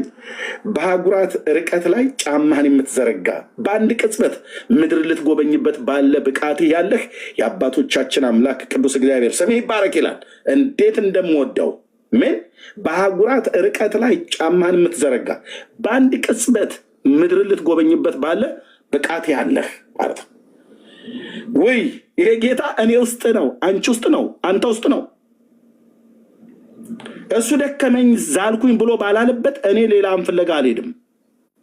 መታመኛ ኢየሱስ፣ አባት ኢየሱስ፣ እረኛ ኢየሱስ፣ መጋቢ ኢየሱስ፣ ልብስ ኢየሱስ፣ የጽድቅ ሸማ ኢየሱስ፣ የጽድቅ መብል ማለት ነው። የጽድቅ መብል ኢየሱስ፣ የጽድቅ መጠጥ ኢየሱስ፣ የዘላለም አምባ ኢየሱስ፣ መጠጊያ ኢየሱስ፣ ዘላለም መሰማሪያ ኢየሱስ፣ ወንድም ኢየሱስ፣ ቤዛ ኢየሱስ፣ ንጉስ ኢየሱስ፣ ነቢይ ኢየሱስ፣ ሊቀ ካህን ኢየሱስ፣ አምላክ ኢየሱስ፣ መታመን በሱ፣ መደገፍ በሱ።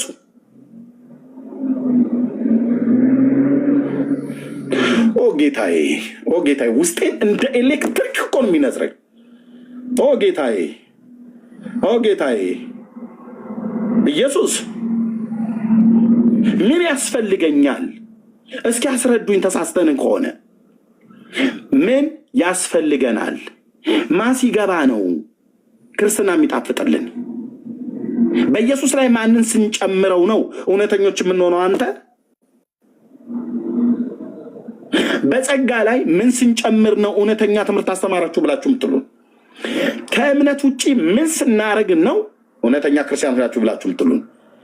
ሲጀምር በእናንተ ተባልን አልተባልን? ጸጋ ብቻ፣ ክርስቶስ ብቻ፣ እምነት ብቻ፣ መጽሐፍ ቅዱስ ብቻ፣ ክብር ለእግዚአብሔር ብቻ። አምስቱ ፒላሮቻችን ናቸው። ቢብሊካል መጽሐፍ ቅዱስ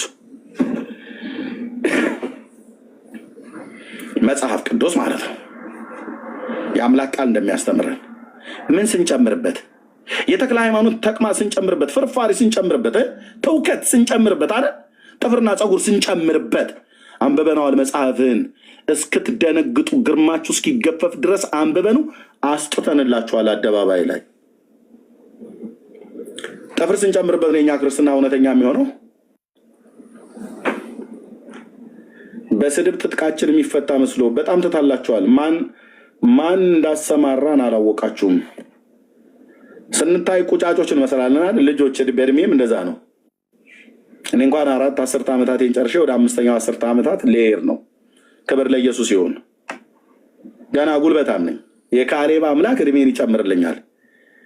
በሽበት ነው የማገለግለው። በሽበት የተባዘተ ጥጥ እስኪመስል ድረስ ሼባው እያሉኝ እስኪሉ ድረስ ይህን ጸጋ ጌታ እስከ 60ኛ እስከ 70ኛው ዓመት ድረስ ነው። ከዛ በኋላ አንስቼ ለሌላ ሰጠዋለሁ። ከዛ በኋላ ጡረታ ትወጣለህ ብሎ የሚል ጌታ አይደለም ጸጋን ይሰጠኝ።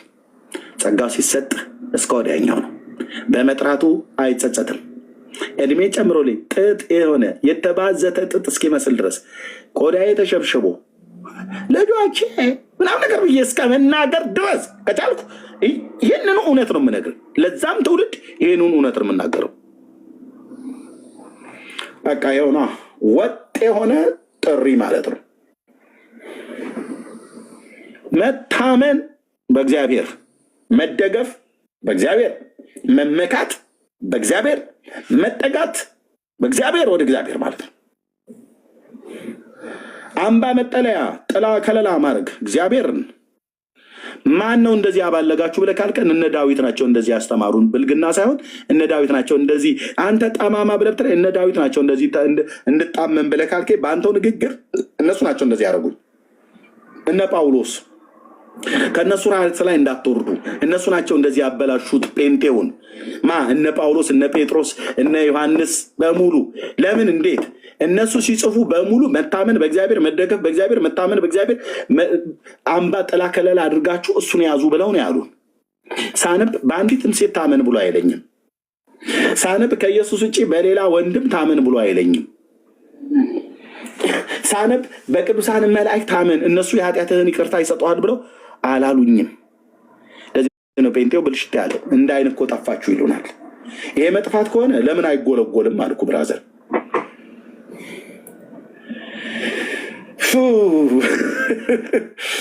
ጌታዬ ጌታዬ ጌታዬ ጌታዬ ጌታዬ ጌታዬ ውስጤ እኮ ውስጤ አንተ ውስጤ እኮ ውስጣችን እኮ ሌላ እኮ ኃይል አለ። እንዴት አድርገን እናሳያቸው ወንድሞቼ እናቶቼ? እንደዚህ በስጋ ዓይን የሚታይ ቢሆንና ሆዴ እንደዚህ ክፍት አድርጌ እንደዚህ የሚታይ አይነት ነገር ግን ውስጤ ነው ያለው። እኔ ብቻ ነው የማውቀው። በጌታ ያመናችሁ ወንድሞችና እህቶች ብቻ ነው የምታውቁት። በእናንተ ስለሚኖር እናንተ ታውቁታላችሁ፣ ሌሎቹ ግን አያውቁትም ነው ያለው። አዎ በቃ መንፈሱ ተነሳበት ብለኝ የምትላይ ሴትዮ ነበረች፣ አንድ ፍሬ ሕይወት የምትባል በስራ ቦታ ሆኖ አሁን ከምሰብከው በበለጠ ነበር የምሰብከው። አለቃ የለ ሽጉጣቸውን እያመጡ ሁሉ ጭምር ያስቀምጡ ነበር የመንግስት ባለስልጣናት። የምሰራበት መስሪያ ቤቱን አልናገርም። አስቀምጠው አንተ ጴንጤ ብለውኝ በጣም ነበር የሚያምኑ። በረብጣ የታሰረ ብር ሁሉ ነበር እያመጡ የሚያስቀምጡት። ጴንጤ ታማኝ ነው ስልህ ብራዘር፣ አታምታታ፣ አታጭበርበር። ጴንጤ ሆነህ አታምታቺ፣ በጽድቅ ኑሪ እና እነሱን ሁሉ አልፈራም ነበር። ያድናል ኢየሱስ እያልኩ እናገር ነበር። እና ፍሬ ሕይወት የምትባለው አይታኝ አንተ ሰው በጣም ነው ፊት የሚያስፈራ አለችኝ። አንቺ ጌታ ኢየሱስ ምስክር የሆነ ነገር ከሆነ ጊዜ ጀምሮ ከበድ ዳልከኝ አለች። ምን ሆኜ ነው ብያለላትም። እኔ በዛን ጊዜ በልሳን እየጸለይኩ ሌላ ልሳን የተጨመረልኝ ጊዜ ነበር። ስብከቴ ኢየሱስ ያድናል ነው። ስብከቴ ቅድስናና ጽድቅ ነው ብራዘር። ስብከቴ አዲሱ ኢየሩሳሌም ነው፣ የበጉ ከተማ ነው። አሁን እንደምንፈርቀው ነው እዛም ሆነው ምንድን ነው ግን አለች። እፈራሃለሁ። ፍሬ ሕይወት ትባላለች። የ24 ቀበሌ ተወላጅ የነበረች ነች። ኢምፔሪያል ሆቴል ፊት ለፊት ላይ ባሉት ሰፈር አንዳንዴ ሰርቪስ ሲያደርሰን እዛ ሲጥሏት ስላየው ማለት ነው።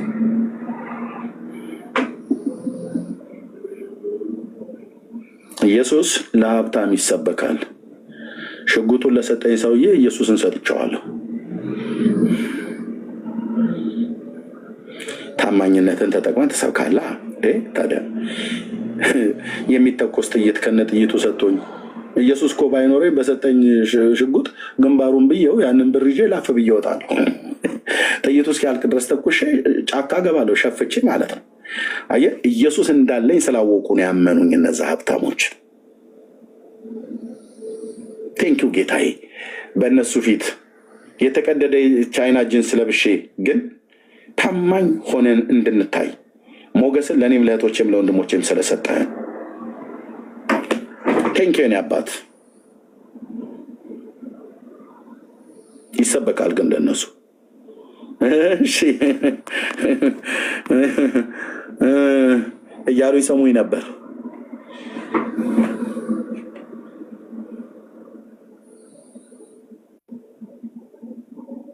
ያስፈራል ፊት ትላለች። እውነት ነው ታዲያ እንዴ መስታወት ላይ እጄ ተጥቼ ምንድነው የሚያስፈራው ምናምን ነገር ብዬ የተወሰነ ጊዜ ያልኩበት ጊዜ አይረሳኝም። እውነቴን እኮ ብዬ የምልህ ሸየጥዬ አይደል? ታውቁታላችሁ እግዚአብሔር ልጆች በጸጋው ዙፋን ፊት መዋያ ማደሪያ ሲሆን ከዛ ስትነሳ ምንድን ነው የሆነማ ነገር ደፍቶብሻል ላሽ ላይ ይላሉ። ኮርስ በርስ እንኳን አይደል ንግግርህ ይለወጣል፣ ጸሎቴ ይለወጣል፣ ልሳንህ ይለወጣል። ወሬ ቁጭ ብለህ ከጓደኞች ጋር አሉሽ አለችው አለቻትና እንትና ደግሞ ተባባሉና እንትና ደግሞ እንትና አላት እንትን ደግሞ ከእንትና ጋር ተገናኙና እንትን ቦታ ላይ ሄደው እንትን ሊያረጉ ሲሉ ይሄ ሁሉ በሙሉ አርቲ ቡርቲ የሆነ ነገር ይቀራል ማለት ነው። እዛ ከጸጋው ዙፋን ፊት ተነስተህ ስትሄድ ጌታ ይመስገን ብለህ ትጀምራለህ። የጌታን በጎነት ትናገራለህ። ላዘኑ መጽናናት፣ ለወደቁ መነሳት፣ የሞተ ነገር እንኳን ኖሮባቸው ተስፋ ለሚቆርጡ የትንሣኤ አምላክ ለሙታን ሕይወትን የሚሰጠው የሌለው እንዳለ አድርጎ የሚጠራ የአብርሃምን አምላክ ለዛች አይዞሽ ጌታ አለ ወንድሜ፣ አይዞህ ኢየሱስ የትንሣኤ ጌታ ነው፣ እመነው። የሞተብህን ልትቀብረ ይዘህ ሄድከውን ነገር እንዳላዛር በሕይወት ያስነሳዋል። አፈር እንኳን ብታለብስበት እመነው ጌታ ይመጣል ብለህ ተስፋን ትናገራለህ። መታመን በጌታ በጸጋው አምነን በእግዚአብሔር ልጅ ላይ ባለን እምነት በእምነት ስለዳንን ነው።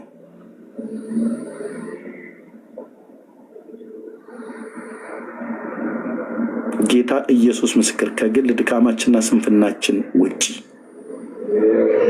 እንደ ጴንጤ ሃይማኖት ወርቅ የሆነ ሃይማኖት አለ እንዴ? እውነት ከተባለ እኔ ጋር ብትመጣ ብዙ ድካም ታገኝብኛለህ። ዳኒም ጋር ብትሄድ ልክ እንደዚሁ፣ ቤም ጋር ብትሄድ ልክ እንደዚሁ በሙሉ አምላካችን ጋር ግን ብትመጣ ምንም ስህተት አታገኝበትም፣ ምንም ነውር አታገኝበትም። እኛ እንኳን ትክክል አይደላችሁ ብለህ ብትል እሱ ግን ትክክል ነው። እኛ መንገደኞቹ ተጓዦቹ ትክክል አይደላችሁ ብለህ ብትለን ብዙ ነው ትክክል የማንሆንበት ነገር ሊኖር ይችላል። አዎ ትክክል ያልሆንበትን ነገር እያስተካከልን እንሄዳለን። መንገዱ ግን ትክክል ነው። መንገደኞቹ ትክክል አይደሉም። እነ ኤርሚያስ ግን የሚሄዱበት መንገዱ ግን ትክክል ነው። መንገዱ ማን ነው? ኢየሱስ። ወዴት ያደርሳል? ወደ አብ። እኛ የመግቢያ ስልቱ በዛ ብለን አንድ መዓት የአረብ ሽማግሌና ሀገር በቀል አሮጌ ደርድረን በእንትናም በኩል ትገባለህ መንግስተ ሰማያት፣ በእንትናም በኩል ደግሞ ብታንኳኳ፣ በእንትናም በኩል ደግሞ ብትሄድ፣ በዚህኛው በኩል ብታሳልጥ ብለን የምንነግር ሌላ መንገድ የለም። አንድ መንገድ የእግዚአብሔር ልጅ፣ አንድ በር የእግዚአብሔር ልጅ፣ አንድ ሊቀ ካህን የእግዚአብሔር ልጅ፣ አንድ የመስዋዕት በግ የእግዚአብሔር ልጅ፣ አንድ ተመልሶ የሚመጣ የእግዚአብሔር ልጅ፣ በዙፋን ላይ የተቀመጠ አንዱ የታረደው በግ የእግዚአብሔር ልጅ፣ በአምባ ላይ ፈረስ ተጭኖ የሚመጣ አንዱ የእግዚአብሔር ልጅ የእግዚአብሔር ልጅ፣ በዳዊት ዙፋን ላይ የሚቀመጥ አንድ የእግዚአብሔር ልጅ። በቃ ተስፋን ሙጥጥ አድርገህ ትጥላታለህ። በሕያዋንና በሙታን ላይ ሊፈርድ ተመልሶ ይመጣ አንድ የእግዚአብሔር ልጅ።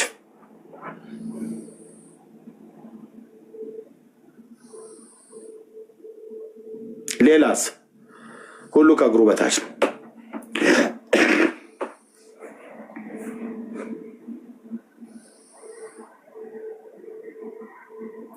መስቀል ላይ እግዚአብሔር ልጁን ሰጠ እኮ በልጁ የሚያምን የዘላለም ሕይወት አለው ብሏል ብለህ ልክ ነህ ኤርሚያስ። ግን እኛ የመስቀል ስር ስጦታችን ይላል። መቼ ሰጠህና ጌታ?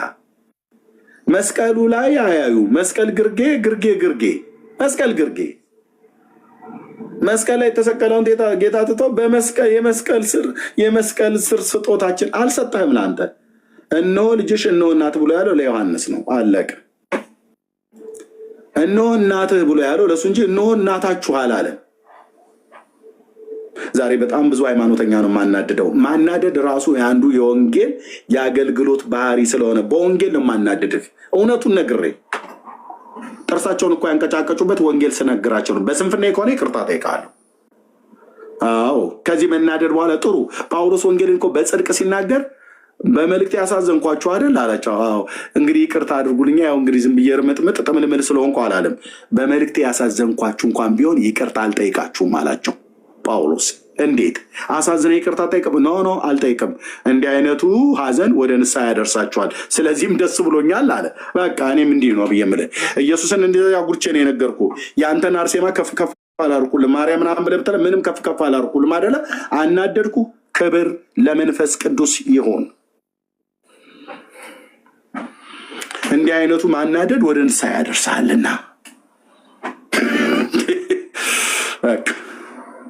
እንዴ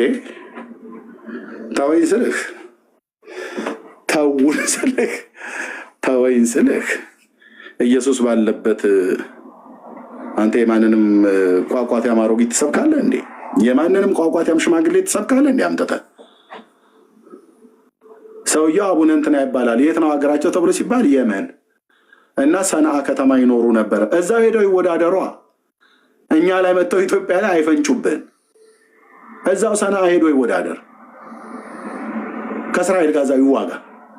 አሁን ሚሳኤል ወረውረል እዛ ሄዶ ይዋጋ። እኛ ሀገር መጥቶ ጻድቅ ነው ተብሎ እኔ ላይ እንደ ወፍ ጎጆ ድሩን አያደራብኝም፣ ትውልዴ ላይ ሁሉ አያደርግም። በእግዚአብሔር ቃል መረባቸው ነው የምንበጣጥሰው።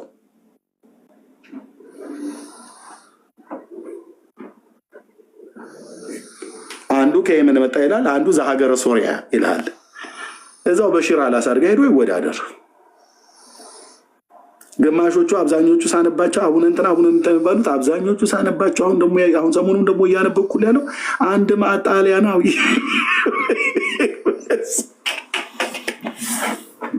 እንዴ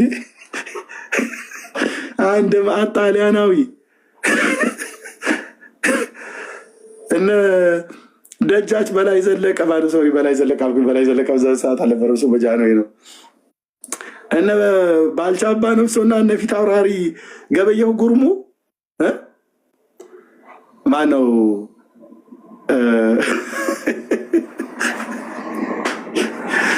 ከአፄ ምኒልክ ጋር የነበሩት የጦር ጀነራሎች ማለት ነው።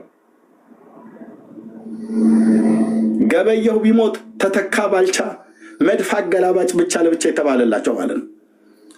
ከእነሱ የተረፉ ርዝራዦች እዛ የተዋለዱ ጣሊያናዊ አቡነ እንትና ብሎ መልኩን ቀይሮ መጣለ ማለት ነው። እና እኔ እዛ በእነሱ የአባታችን በረከታቸው ይደርባችን የእናታችን በረከቷ ይደርብ ተብሎ ሲባል ለሁሉ አሜን እያልኩ ለሁሉ አድባር ትቀበል ተብዬ ስባል አሜን። እዛ ማዶ ያሉት ወፋ የሚመርቁ ተብሎ ሲባል ቱፍታ ይትበሉ አሜን። እዚህም ደግሞ እንትናማ እንትና አሜን። እዚህም አቡነ እንትና የሚባሉ አሉ አሜን። አንዳቸውም ግን ምንም አልፈየዱልኝም። አንዳቸውም እንትናን አየንን ቀየርን ሌላውን እንኳን እኛን ራሱን ማዳን ያልቻለውን አይደል? ቴንኪው ፓስተር ታምራት ዘማሪ ታምራት ኃይሌ የምንወዳው አባታችን ታላቅ ወንድማችን እንትናን አየኑ ቀየርን ሌላውን እንኳን እኛን ራሱን ማዳን ያልቻለውን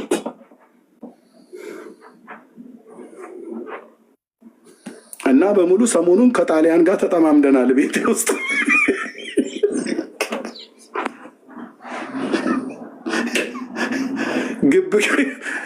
ግብ ይችላል። አንድ ሰሞን የአረብ መጽሐፍ ነበር ሳነብ ትውልዱ በፍልስጤም ሀገር ነው ይላል፣ ግማሹ በሶሪያ ነው ይላል፣ ግማሹ በየመን ነው ይላል። አሁን ሳነሳ ጣሊያን ነው የሚለው። በሮም ከተማ ተወልዶ አንዳንዱ ደግሞ ከተሞቹ ስማቸው ሁሉ አያዝም። ቢያድጎ አባቱ መረብ አጥማጅ ነበር፣ በሜዲትራኒያን ባህር ላይ አሳ ያጠምዱ ነበረ ብሎ የሚል ማለት ነው። ይሄ ሰውዬ ነው እኛ ሀገር መጥቶ ታቦት ተብሎ ተቀርጾለት ኤርሚያስ ከነ ትውልዱ ስንንከባለለት የነበረው። መዳን በጸጋ በእምነት ብቻ የለም በኦርቶዶክስ። ለምን ይሄንንማ ጥንፍፍ ያለውን እውነት ከሰበኩ አሁን ቅድም ብዬ የምልህ ጣሊያናዊ የሚሆን አረባዊ ኢትዮጵያ የሚሆን ማንም ሽማግሌውና አሮጊቱ በሙሉ ጥግ ጥግ ሊይዝ ነው። ከህፃናት የተገኘ አንድ ብርቅዬ ህፃን ብቻ ነው አለ ተብሎ የሚባለው ዕጣኑ ቂርቆስ። አብዛኛው አሮጊትና ሽማግሌ ነው። በሙሉ ብናገኛቸው መቄዶንያ ልንከታቸው የምንችላቸው ሰዎች እመኗቸው ተብሎ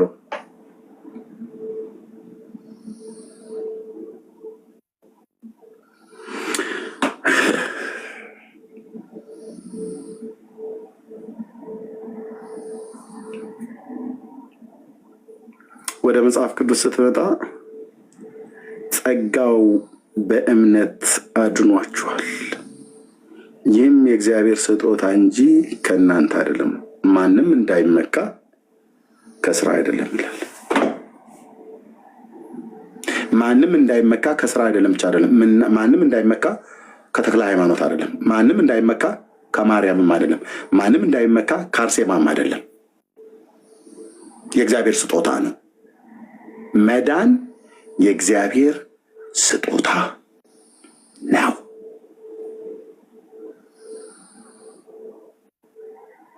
ጌታን መቀበል የምትፈልጉ ሰዎች አላችሁ ወንድሞች፣ እናቶች፣ አትታለሉ።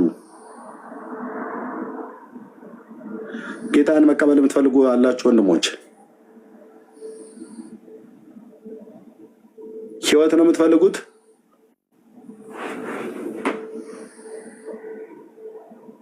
ከኢየሱስ ውጭ ህይወት ሊሆንልህ ሊበዛልህ ለእኔም ላንተም ማን የመጣ ማን የተገለጠ ለዚህ ትውልድ? ከሰማያት በአባቱ ፍቃድ በራሱን ፍቃድ እኔ እናንተን ሊያድን ነፍሱን ቤዛ አድርጎ ሊታደገን የመጣው ማን ነው? አንተ እኮ ማን ነው? ከሱ ያ ከምትለው ከአዳኙ ከኢየሱስ ክርስቶስ ውጭ ከምንለው ውጭ ሌላ ማን ልንጠራ እንችላለን?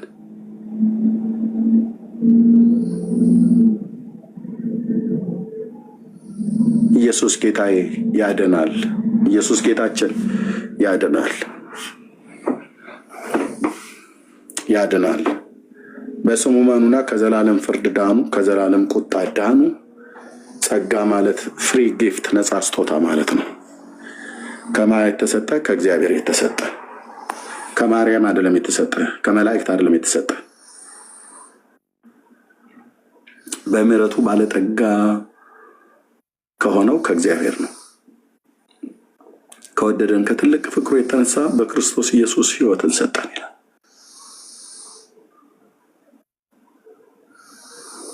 ቴንኬኔ ጌታ፣ ቴንኬኔ አባት። ትናንት ሰብኬው ዛሬ መልሼ ብሰብከው የማይሰለች እንዴት ሁሉ ቀን አዲስ ይሆናል ግን ኢየሱስ። ቆይ በጣም እኮ ነው የሚገርመኝ በእውነት። እንዴት ነው ግን በቃ ሁሉ ቀን ምንም አያረጅም፣ አይሰለችም። ስሙ የማይሰለቸኝ ስም አንድ ስም ብቻ አለ፣ ኢየሱስ። እንደዛ እንደምታምኑ አውቃለሁ ወንድሞቼ እናቶቼ። ሰልችቶ ያውቃል። ያንገፈግፈኝ ብለህ ታውቃለህ? የለም። የብዙ ሰዎች ስም ቢጠራ ሊያንገፈግፈኝ የሚችሉ ሰዎች አሉ። አልዋሻችሁም። የኔም ስም እንደዚሁ ሊያደርግ ይችላል እናንተንም። ጌታ ኢየሱስ ግን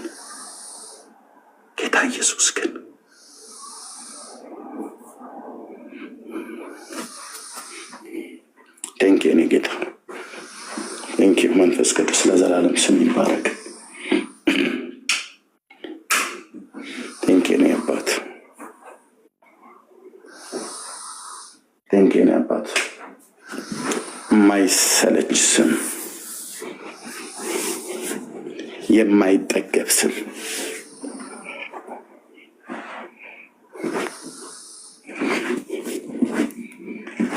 ስሰማው ዝለት በህይወቴ የለም። ስሰማው በጣም ነው ውስጤ ሐሴት የሚያደርገው። በጣም ነው ወንድሞቼ እህቶቼ የኃይል መታደስ የሚሆንልኝ። ሰዎች ሲሰብኩ በእግዚአብሔር መንፈስ ቅዱስ ኃይል የተሞሉ ሰዎች ሲሰብኩ ሲጸልዩ ወይኔ የሚሰማኝ ሰላም ማለት ደስ ይለኛል። ኃይል በደንብ ሰውነቴ ላይ በደንብ እስኪታወቀኝ ድረስ ኢየሱስ ክርስቶስ ስሙ በተጠራበት። እንደ ኤርሚያስ አይደክምህም እንዲህ ይላሉ። እንዴት ይድከመኝ እህቴ? ሰው ሆኜ እንደ ሰው እኮ ማይደክመኝ ሆኜ አይደለም። ሳይደክመኝ በስጋ ሳይደክመኝ ቀርቶ አይደለም። ስጋዬ ነው እንጂ የሚደክመው ውስጤ ደክሞብኝ አያውቅም። ወንድሞች እናቶች፣ ለመጸለይ ለመስበክ ስለ ጌታ ለመናገር ውስጤ አዲሱ ሰው ደክሞብኝ አያውቅም። ከጸጋው የተነሳ አንቺም ደክሞብሽ አያውቅም። ከደከመ ቃለ እግዚአብሔርን መብላት ጸሎት አቁማል ማለት ነው።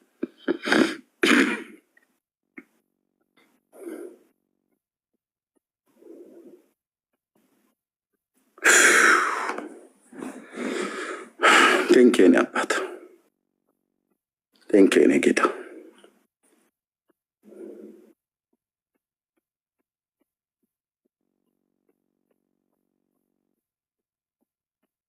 በቃ የሁሉ ቀን የሁል ጊዜ መገረሚያችን መገረም ብቻ፣ ሌላ ምን እንላለን? ምን አሁን ቆይ ምን አሁን እኔ አሁን አወራሁ አይደል? ምንድነው አዲስ ነገር ያወራሁት? ቆይ አሁን መሲ አውሪ ብዬ ብላት ምንድነው አሁን 4 ሰዓት አውሪ ተብላ ብትሰጥ ውቤም 4 ሰዓት እንደዚህ ያልሽ በሙሉ ቤኪም ምናምን ነገር አዲ ከዛ ደግሞ ወርታች ደግሞ ዳንዬ ማሮ እንደዚህ ሶሊ ምናምን ነገር ብለህ ሳራ ወርታች አውሩ ተብላ 4 ሰዓት የሚመደብልን እሺ አወራን። ለምን 40 ሰዓትም አውሩ? እሺ በቃ 40 ሰዓት አወራን እና በቃ አለቀ አይደል? ስለ ኢየሱስ ነገር ተናግረን ጨረስን።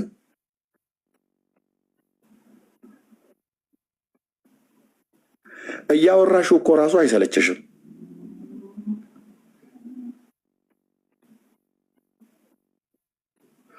ስሙን እያወራኸው አጥንትህን ስጋህን የሚያለመልም ስም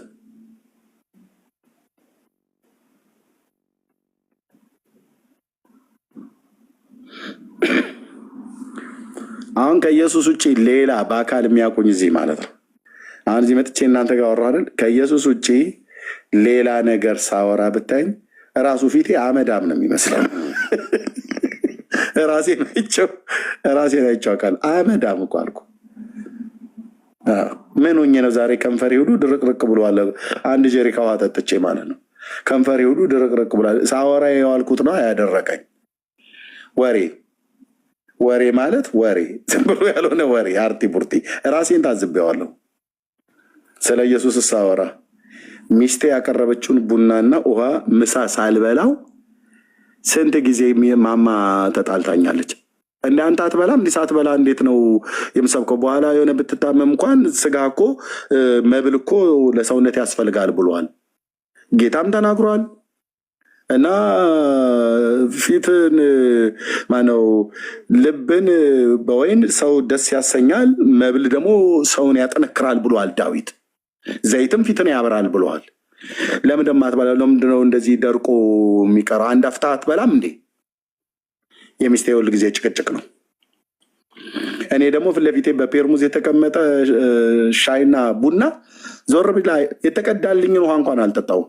እናንተ ናችሁ በታች በኮሜንት ኤርሚስቴ አንዳንዴ እንኳን ውሃ እየጠጣ ብላችሁ ትሉኛላችሁ። እናንተ ስታስታውሱ የምጠጣው እንደውም ከጠጣው ለምን ክብርህን ሳይ ጠግባለሁ ይላል። አንተ ንጉሴን እያወራው እህልና ውሃ ቡና እንኳን ትዝ አይለኝም። አውርቼ ከጨረስኩ በኋላ ነው ከራበኛ አንዳንዴ ሲርበኝ እበላለሁ።